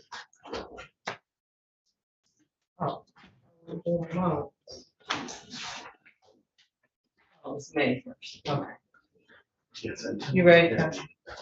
Calling case number 2357620, the people of the state of Michigan versus Kareem May. Defendant is charged with count 1, home invasion first degree. Count 2, malicious destruction of personal property, $200 or more, but less than $1,000. This matter is scheduled for exam.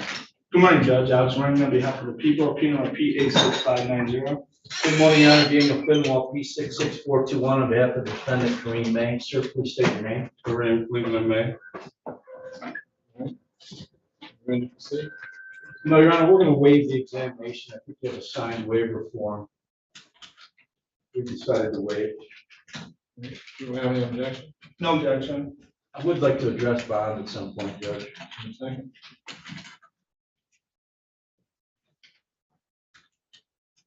All right, Mr. May, you understand that you have a statutory right to a preliminary exam where the state must show by probable cause the crime was committed and the probable cause that you had something to do with committing the crime. You understand that? Yeah, they know. Anybody promise you anything or threaten you in any way to get you to waive your right to commit that? You waive your right freely and now and knowingly after have the opportunity to talk to your attorney about it. Yes, right. You signed the waiver of examination form? Yes. All right, so if I freely and voluntarily waive your right to preliminary exam, that is bound over Wayne County Circuit Court Criminal Division to arraignment on the information, which will be July 27th, 2023 at 9:00 a.m.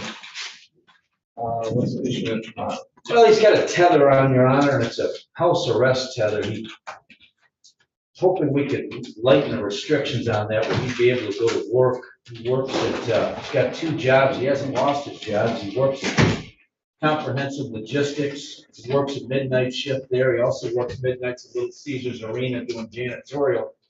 He's gonna need food and so forth. He's got a house on Santa Clara where he resides. He's got expenses there.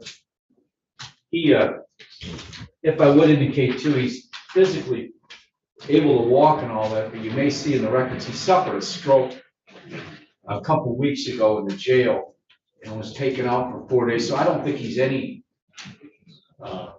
threat to the alleged victim, and we would ask that he be allowed to go to work and so forth. Certainly, if you're gonna leave the tether on him, to keep him away from her house. We understand that.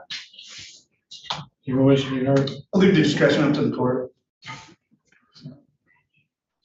I mean, I'd ask for a removal of it, but in the alternative, at least let him go to work and to the bank and doctor's appointments, et cetera.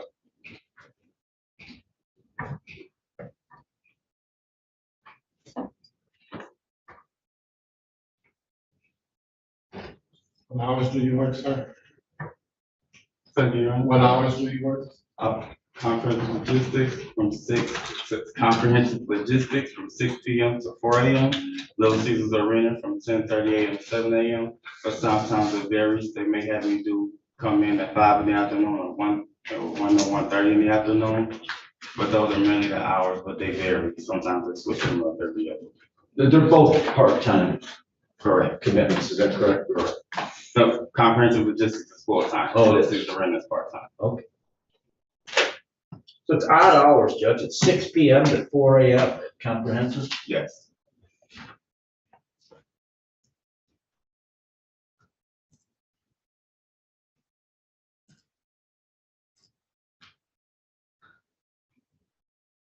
All right, court will remove the house arrest provision of the teller. And put no restrictions on your coming and going. Except for that there's a no contact provision. It'll be nowhere near 18131 Pembroke. Understand that? And if you live on Santa Clara, which doesn't appear to be that far from it. Correct. And no contact with the Miss Donica Hadley. Correct. All right, no contact means just that. You can't contact. You can't have anybody else contact. It's in person, by telephone, text message, email, Facebook, Twitter, whatever. You understand? I definitely. You can't put anything about this incident on social media. All right, if you happen to go to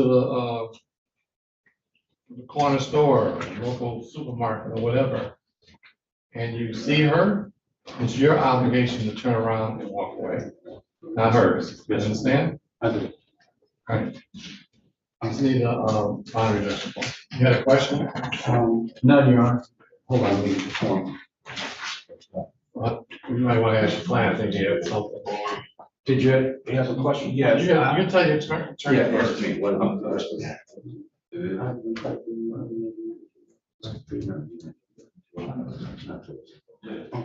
Nothing further, Judge. So fill this out and just bring it back in. Yes, please.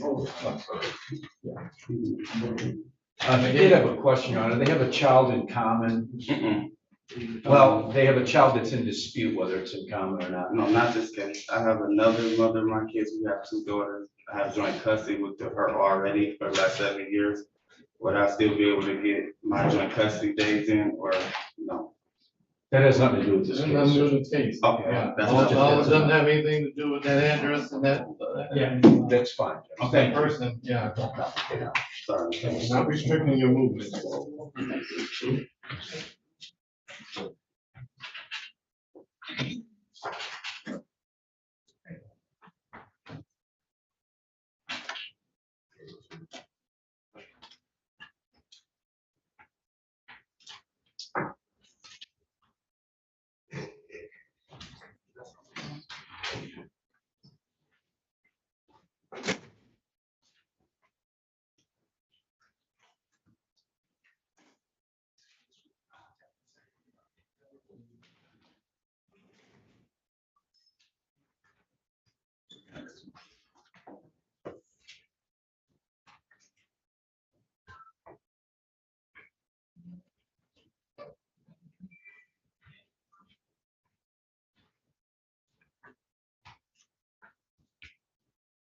Do you need to talk to this client?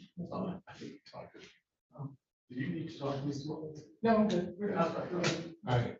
Council, you don't mind stepping to the back row so we can do our next case? Yes, sure. Thank you. I have to see if there's one witness or that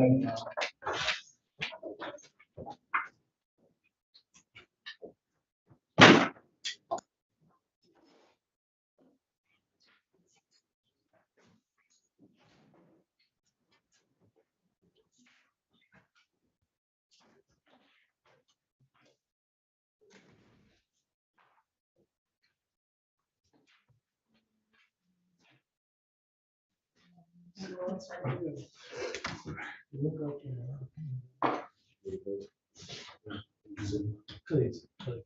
Judge, is it okay if he sits during the court case? Sure.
Calling case number 2357552, the people of the state of Michigan versus Wayne Mullins. Defendant is charged with count 1, breaking and entering a building with intent. Count 2, larceny in a building, habitual offender for notice. Also calling case number 2357554, the people of the state of Michigan versus Wayne Mullins. Defendant is charged with count 1, breaking and entering a building with intent. Count 2, larceny in a building, habitual offender for notice.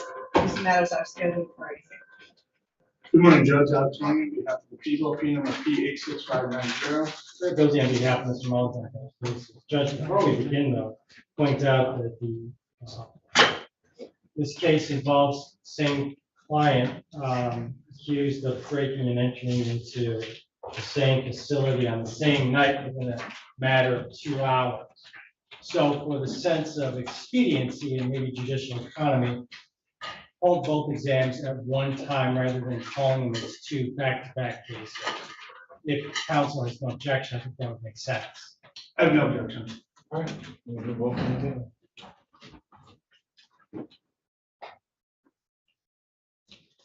And I should point out for the record, the exact same witnesses, well, two different sets of police officers. I'm calling the same, but the complaint is the same. And I believe one of the witnesses in the hallway is the same.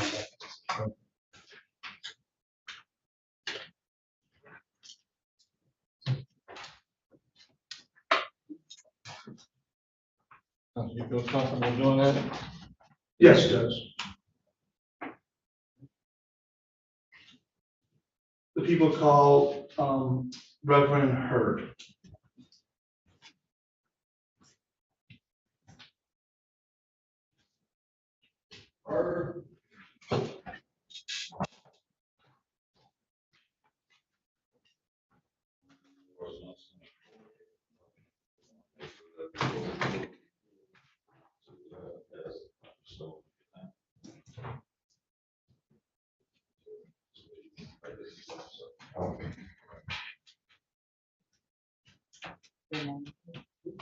Darwin Bird, DARWIN, middle initial LATARD. Thank you. I'm Reverend, but Okay. Please raise your hand. Do you swear or affirm to tell the truth, the whole truth, and nothing but the truth, so help you God? yes, I do. All right, you pull the door towards you. What do you carry? It's a notebook and You miscellaneous papers. Yeah, we'll place it down. Okay. Just before we begin, I failed to point out, move to sequester. All right. Well, any of our witnesses testifying today at trial or at any time in the future must leave the courtroom, Zoom, and or YouTube, or be denied that future testimony. All right, Reverend Hurd, right? Yes. Okay. Reverend Hurd, you're gonna be asked a series of questions. You have to answer those questions out loud, verbally, and in words. Right. First, gonna be asked by the prosecutor, and the defense attorney may ask you questions, and I may also ask you questions. You have to answer all those questions out loud verbally. You know, it's you can't just shake your head or say, because none of that comes across on the transcript. Right. Okay.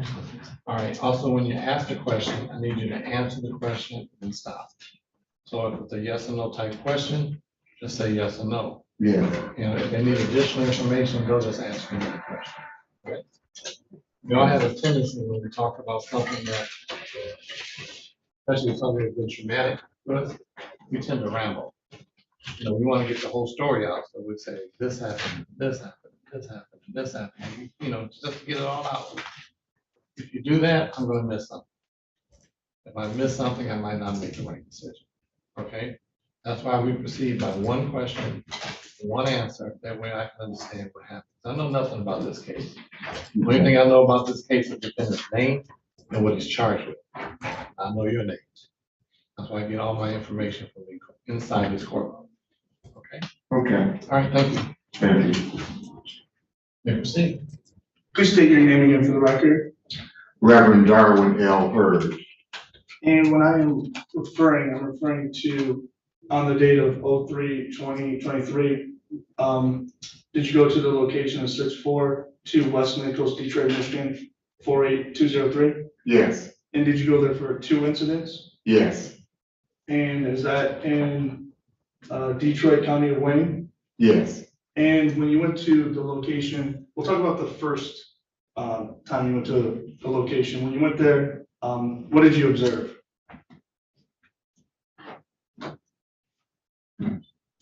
It took a little time to find out how the building was breached. And then as I walked along the side, I could see that it was through a basement window. And you saw, did you go inside? What is this building that you're describing? Grace Emmy Church, 642 West McNichols. And what did you observe? Did you go into the building and see if anything was missing? I went in after the police arrived. There were about 3 cars that arrived. And what did you, was anything taken from the building? Yes, It's kind of hazy because there were two different circumstances. Talk about the first incident. Okay, so the first incident, we noticed that Objection is to the we, Judge. Yep, you only say what you saw. What you noticed. Okay, I noticed that the radiator or the heater was gone out of the pastor's study. What about the second incident? The second incident, there was a bag of items that had been put together for an Easter giveaway for children. That was gone. I can't remember some of the other things that we had listed. And do you have security at your church? Yes. Do you see a person in the courtroom today who was employed as a security at your church? Yes. And employed in what capacity? What was his working hours? Roughly around 9:30 a.m. until about 1 o'clock when service is over on Sundays. And periodically we have him do odd jobs. Please let the record reflect that the witness is identified. Witness hasn't identified anybody. Yep. And during those working hours, what would the person you see in the courtroom do? Watch the exterior of the church, essentially the parking lot and the cars, to prevent incidents from happening with the cars.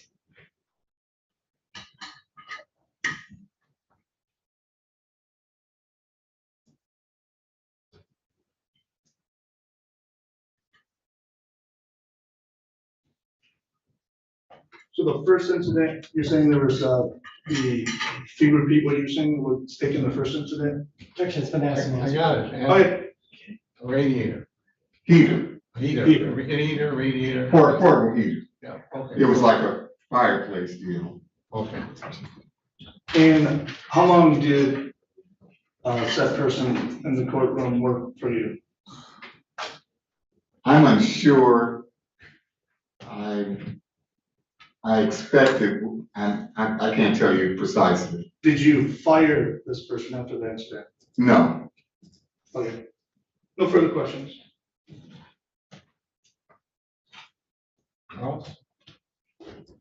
You think about it for a second, Judge, before I do something.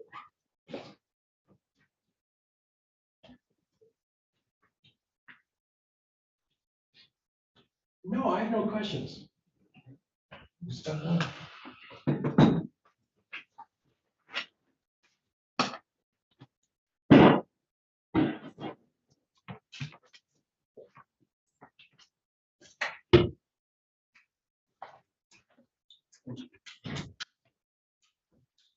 Any other witnesses? Yes, I have witness David.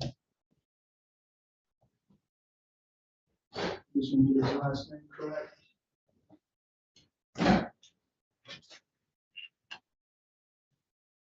David Loftus.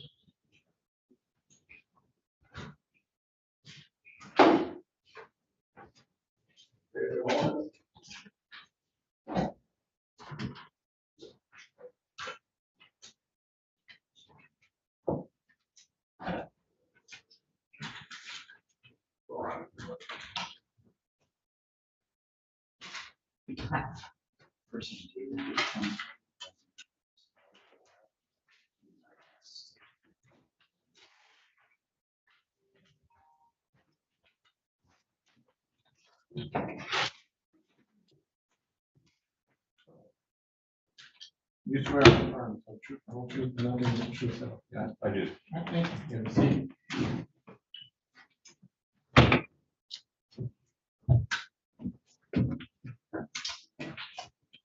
State your name for the record. David Loftus, LOF, and TIS. The people are going to lay foundation for a business record for proposed. What? The people are going to lay foundation for proposed exhibit 1. Good. Yep. don't know what exhibit one is, you know. Show it to council. I'm looking at it.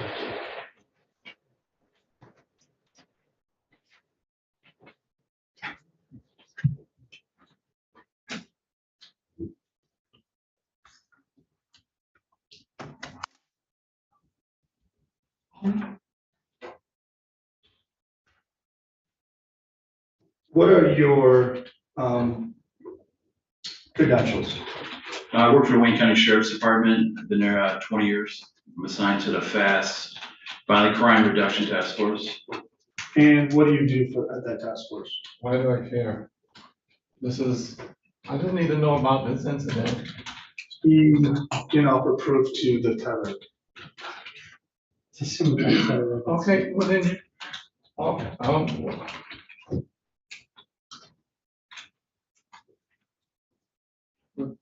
with all due respect, say that first. I just need to know what his relationship is to this case and what he did on this case. What is your relationship to this case? At the task force and at the tether unit I worked before, I provide reports for police agencies, prosecutors, etc. Whenever we get calls requesting reports on certain people or a certain area, like police officers might call and say, hey, there was a crime at 6 in Woodward at midnight on the 1st. Can you run a GPS report and show whoever was on tether is in that area? Then we forward that report to whoever's asking for it. And are you familiar with these tether reports? Yes. And are they kept in your ordinary course of business? Yes. And do you have knowledge of the reports? A whole lot. That's a yes, my apologies. One moment.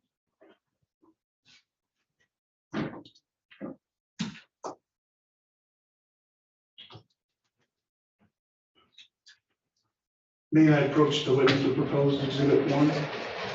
Let's see. I've seen it.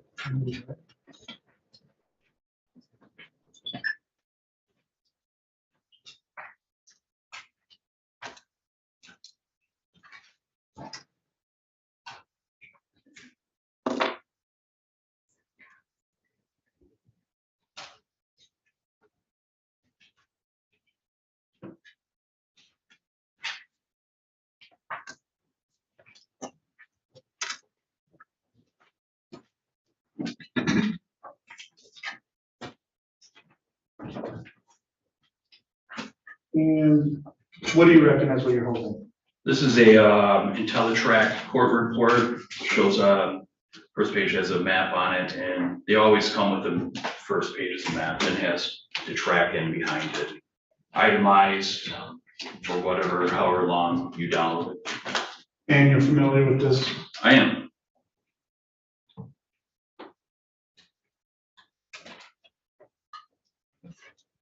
And how do you recognize it?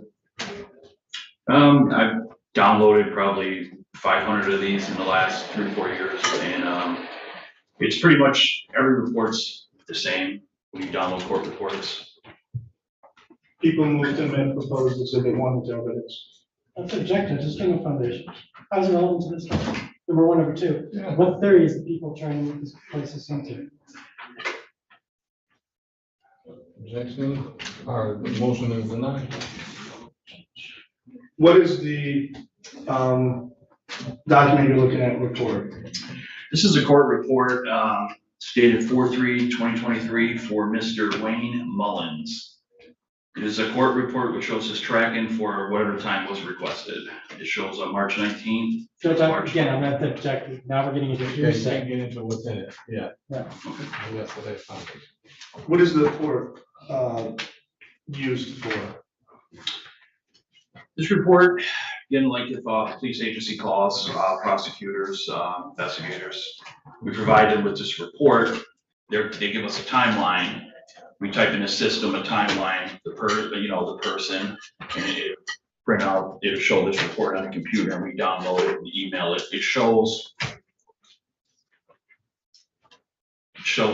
their tracking, where they're at in this time period, and it produces a map with the GPS coordinates points on it, which can be zoomed in even more.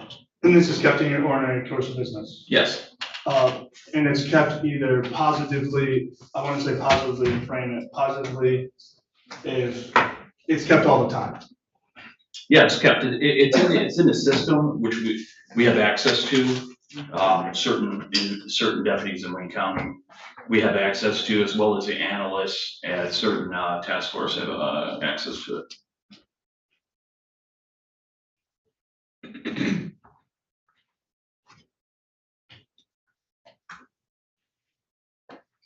Are you familiar with this case? This case, just a little bit from what I know, from what was explained to from you, and what I downloaded on here in a police report I looked at yesterday. Are you familiar with the time of this event? Not real familiar with it. I don't know when the actual events happened. That's something I think you would ask me, and I would show you a time frame where he was.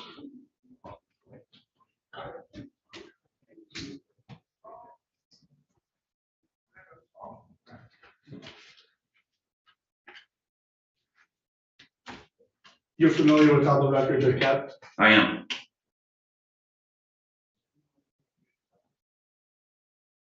People move to amend proposed exhibit 1 into evidence. I don't think that's a proper foundation.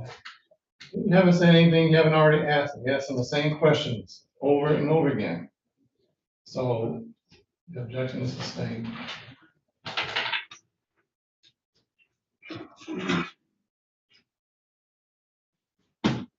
Do you have access to these records? I do. And do you,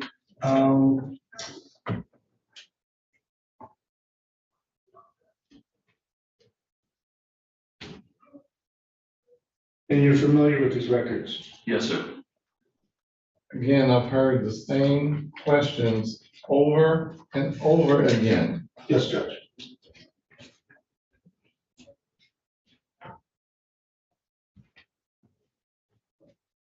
And you have knowledge of these records? I do. Counsel, that's like at least the third, if not the fourth time you asked them about it. One moment, Judge.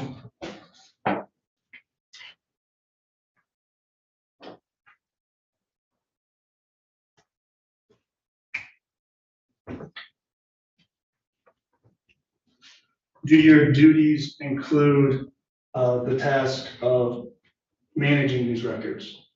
It is.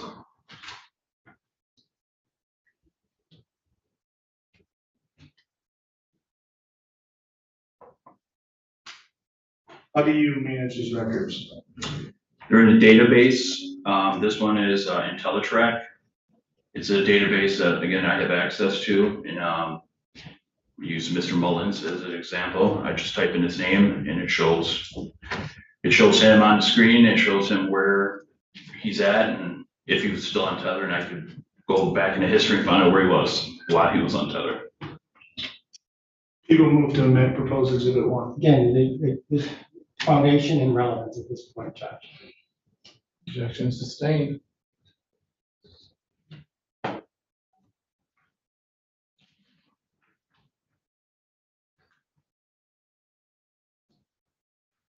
What do you do to obtain this information?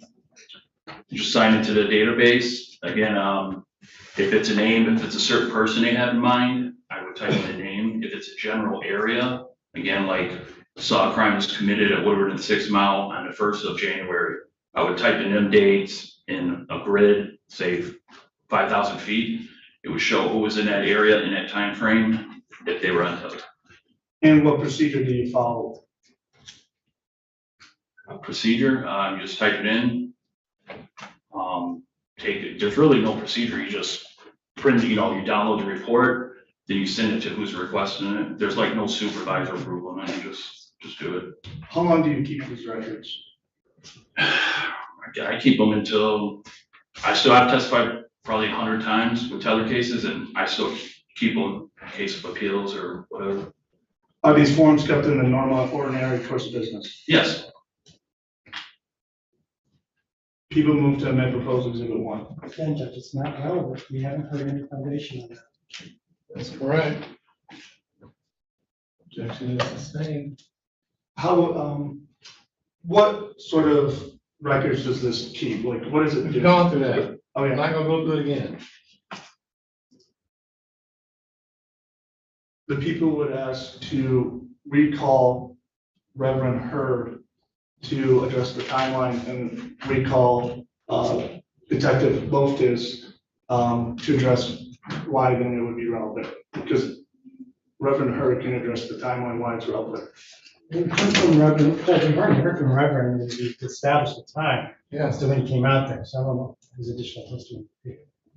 Well, it's kind of a time, at least one time when it came out there, that was. Oh, Mark, you're gonna say it. All right, you're gonna finish with this witness, and then you can make a motion to recall Reverend Hurd if you need to. But no, you know, I'm not gonna put this witness on for 10 minutes, bring back another witness, bring him back another, I'm not, no, that's not how it's done. Okay. With my argument to relevancy for this. You have a question. Yes. I made a ruling. Just. Yes. Yes, Judge. Yeah.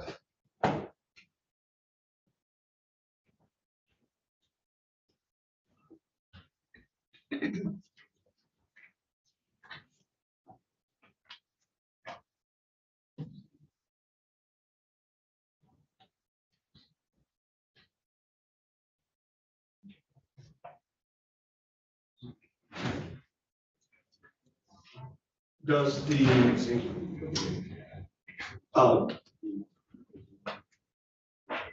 the in your work, what kind of data does it give out with these records? He answered that question already. I got it. I understand what it does. Okay.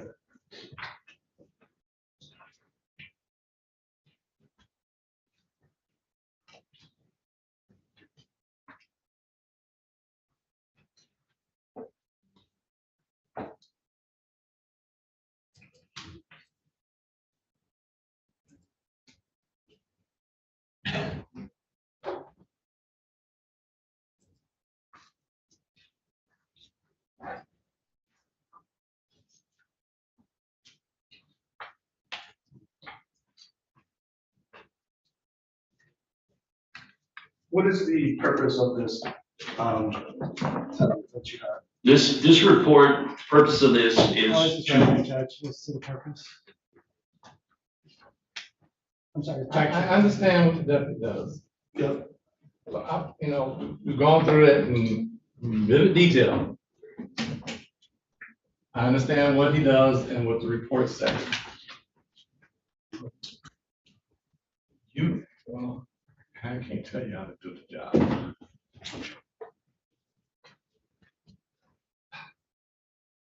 At this point, the question asked is improper and not relevant. I believe. I'm not asking you for your opinion. I'm making a ruling. Okay. Go on to a question that is relevant, please. Yes, Judge. And not been repeated over and over again. Does this report able to show specific locations? Judge, I'd like to object. It hasn't been admitted in. So the Yeah, you comment- can't ask about the report itself. You have to. Do reports that you keep in your ordinary I don't course. care about reports. Reports are not relevant to this factual situation, to this case and what happened here. And I already got generally, the reports are kept in the normal course of this business. I got that. At least 2-3 times. Yes.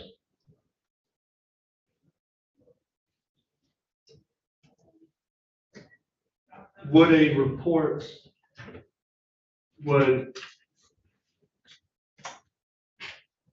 One moment, Judge.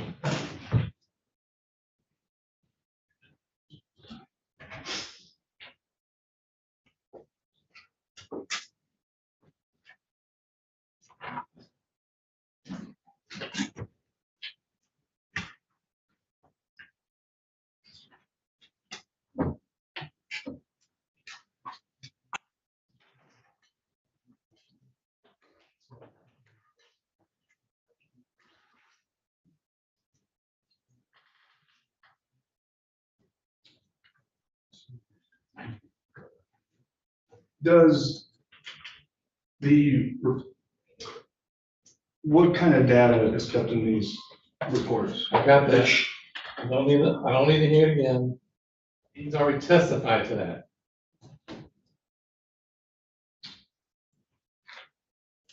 Is there specific times kept in these reports?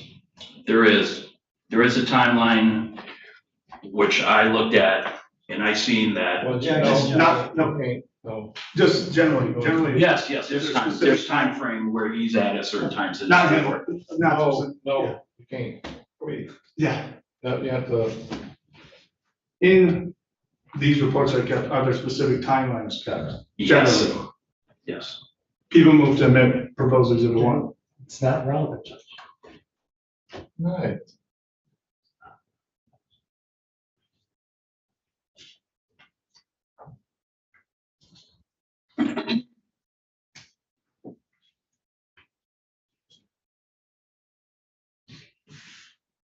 Are there specific dates kept in generally in these reports? Yes.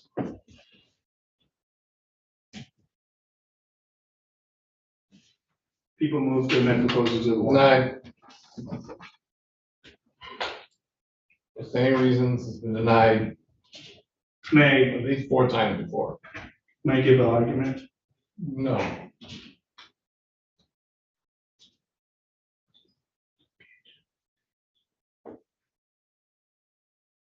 These reports generally give a specific location Correct. and time Correct. and date. Correct. And these reports show where generally a person would be traveling. Correct. And generally, these reports show where a person would be within an area as well. Correct.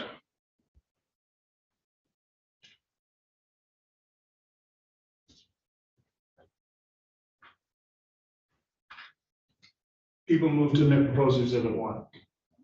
Objection, Judge, it's not relevant still. Objection sustained.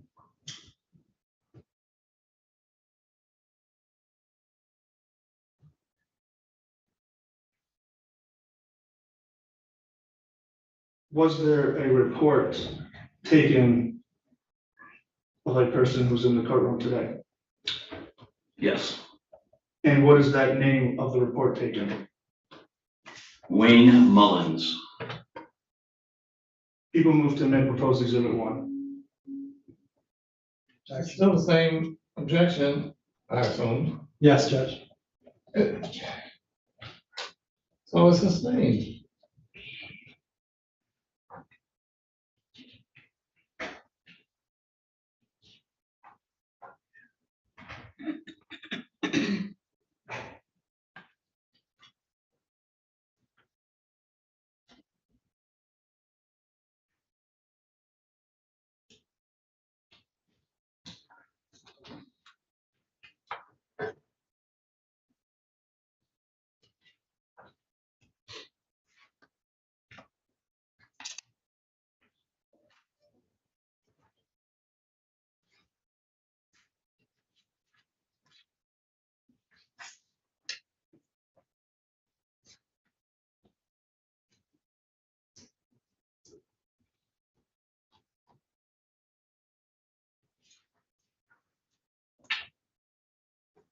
People would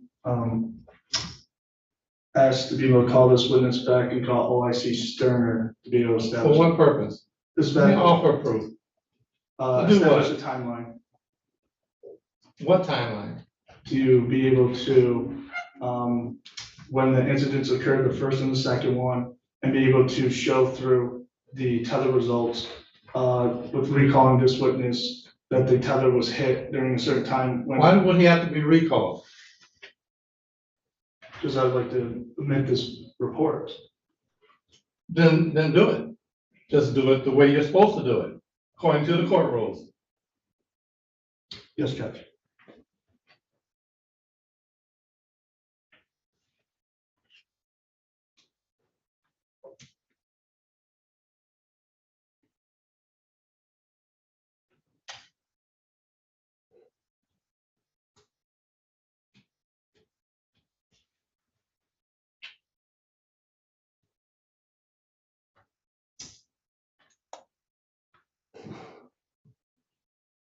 How would this document be relevant to this case? Objection, Judge, how can you?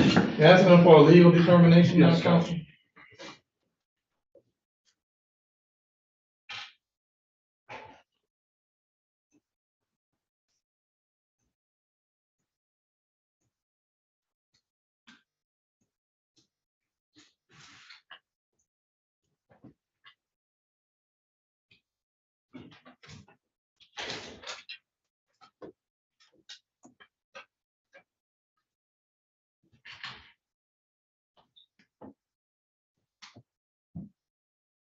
Does this document relate to a incident that occurred on 3/20? You leading? Yes, Judge. One moment.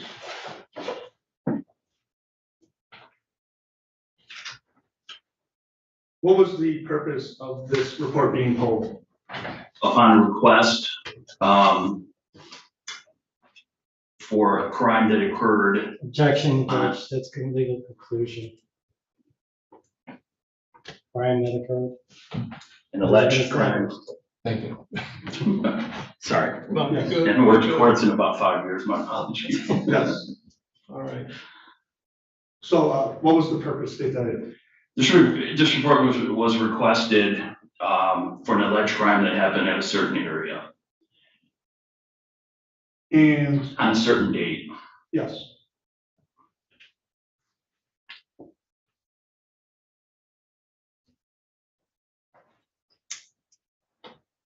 And do you know why this report was pulled for this specific person? Because no, I don't know why the police requested it. I don't know why the police requested it for an alleged crime. I imagine. People move to amend proposed exhibit 1. Hasn't been, foundation still hasn't been established. Again, I have to object for that. Is the objection sustained on foundation or relevance? On foundation. Foundation. And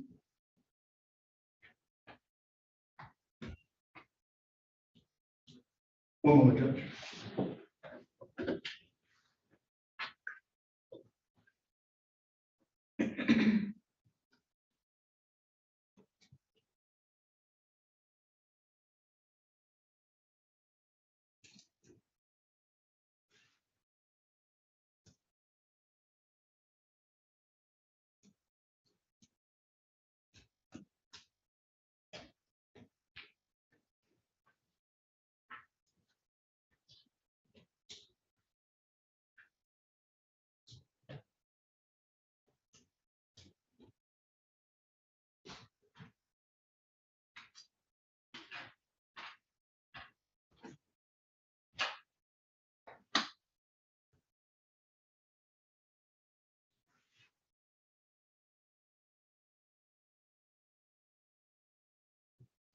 And this record was made in the routine course of business. Correct. Again, Judge. 6 times. Yes. You have personal knowledge of this matter? I do. I'm sorry, personal knowledge of this What matter? What are we talking about here? The report. Yes. How is that relevant? Well, I mean, it could be relevant, I'm allowed the question. I mean, And you work, at a business, what's the business name again? Wayne County Sheriff's Office. And when working there,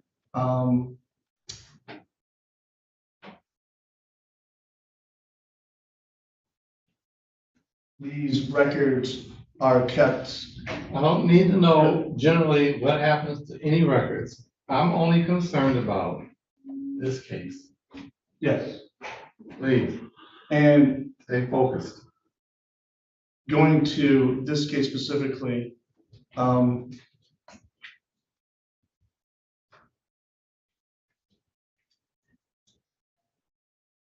what, does the report, is the report given details about, generally, for people, why is this report generated? What kind of people would generate this report? What do we care? What kind of people generally, Well, I what, want to get anything to, about the report? I mean, I want to get to why a person would be. so what?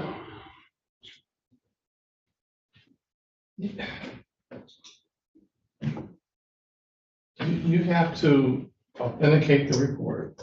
You have to authenticate his actions to make them relevant to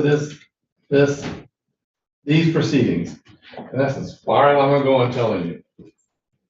And I probably went too far going there.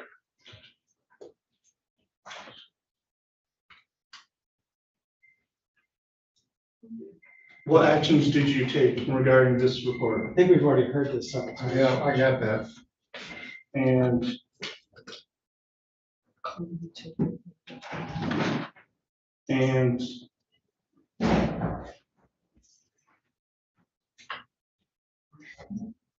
Okay.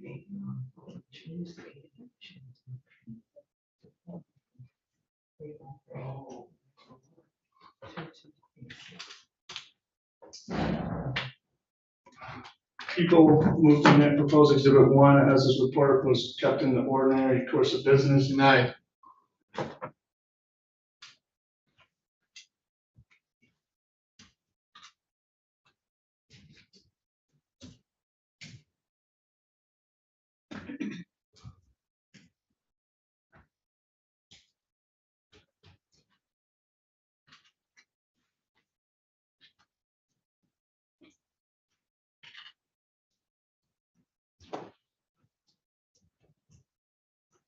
The people have no further questions. No questions, Judge, thank you.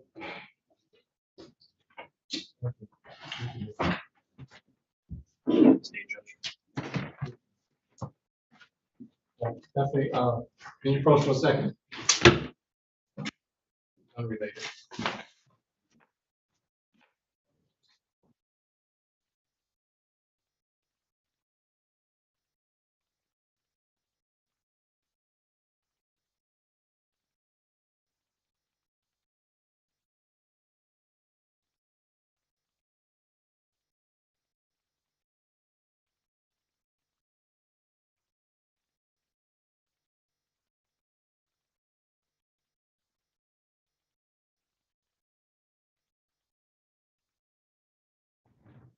But take care, Mr. Office. Any other witness? Sorry about that.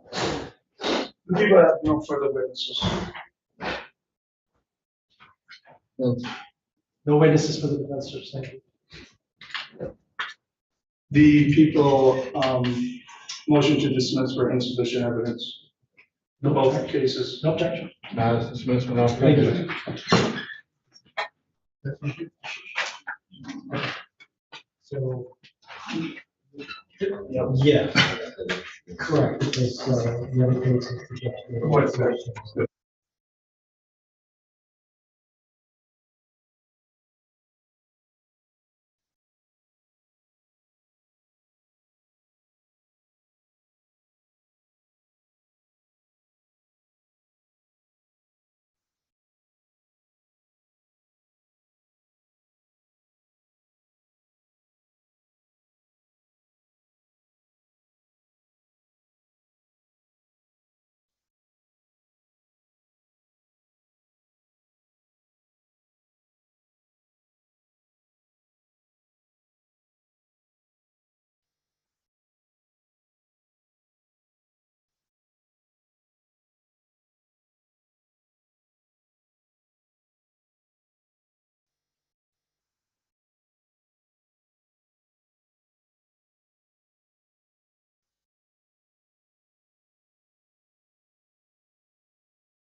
Parties ready on Edward Thomas? Ready. Recalling case number 23-57570, the people of the state of Michigan versus Edward Thomas. Defendant is charged with count 1, assault with a dangerous weapon, felonious assault, count 2, assault or assault and battery, habitual offender, third notice. This is a recall on the capias. Good morning, Judge Al Twing, on behalf of the people, P number P86590. And good morning, Your Honor. Harold Collins, P56805, on behalf of Mr. Edward Thomas, who is present to my right. State your name, please, represent. Good morning, Your Honor. My name is Edward Thomas. Thomas, you want to address the court? Do you know how to address the court? No, You want me to show you? Okay, we got that. Judge. No, I'll tell you, Judge, his living situation is somewhat complicated right now. He actually had to walk to court this morning, one reason for his failure to appear on time.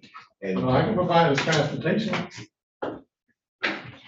Your Honor, you know how to address the court? Dress, yes. Oh, yes, I'm sorry, I thought you said address the court. Dress the court, what you wear. My clothes, I'm having a problem right now, I'm delivering my car, going through this little situation. You live in your car while you walk in the court. My car. Does that not making sense? Oh, I don't have my car, I got rid of it yesterday. They stole my car, bust the ignition and everything. I'm delivering my car. I've been living in my car for the last 3-4 months. I'm in trouble. That's what I had to do earlier.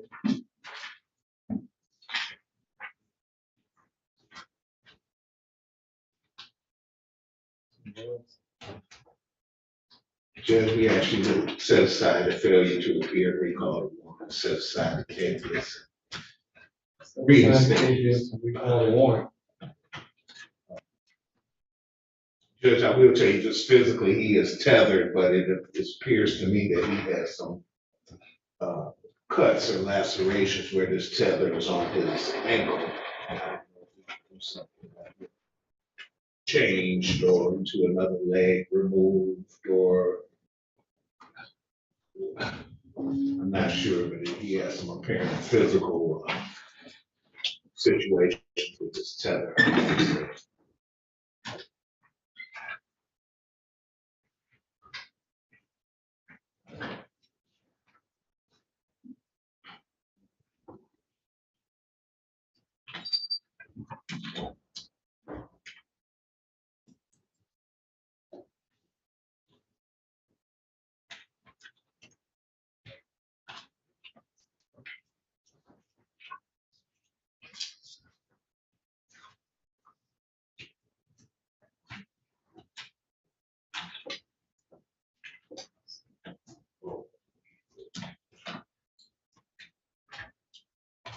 I'm gonna reinstate the original bond.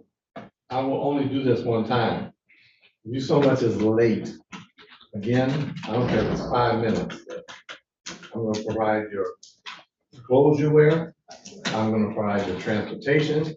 I'm gonna provide your meals and housing. You know how I do that, right? Yes, ma'am. Thank you.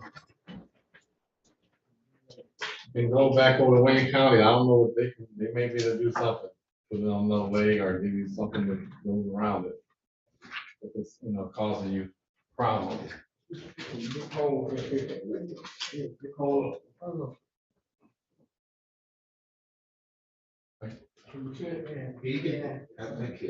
believe you, I can't see it from here, but I believe you.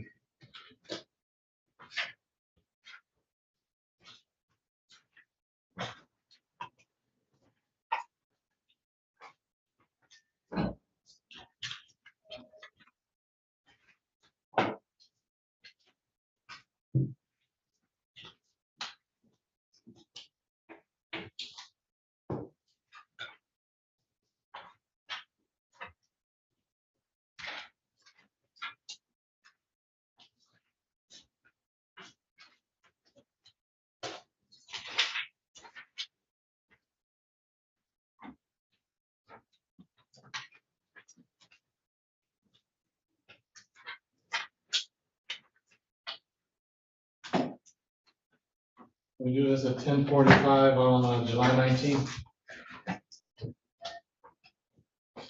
Yes, sir.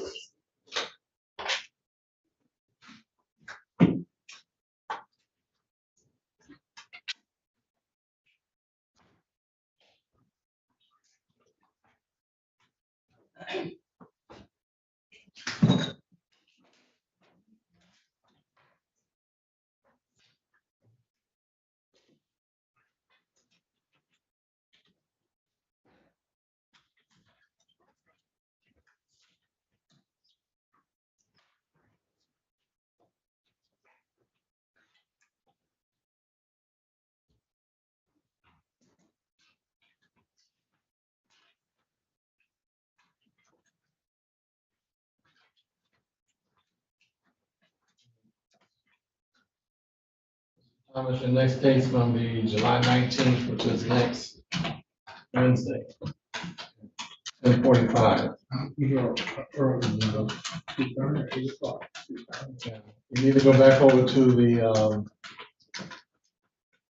Wayne County Sheriff's Department and see what they can do about. Oh, I'll leave here to ask my wife to bus her. She works downtown. I think the bus over there. okay, whose address is that? The one, Hold on. 19537 Goldberg. that's where I used to live. Right now you don't have an address. You know, no one to stay I'm with. just staying with a friend of mine on Clever, you know. I'm sorry. It's I'm the hard. speaker, sir. I've been staying with a friend of mine on Mount Clair and Mac. Mhm.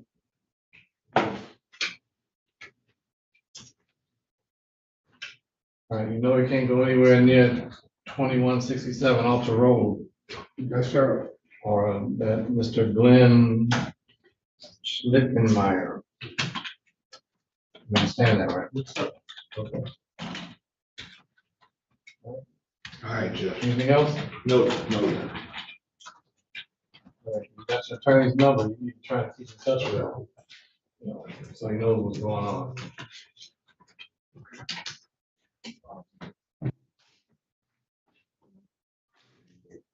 Yeah. You, wait outside. Before you turn your phone, get your-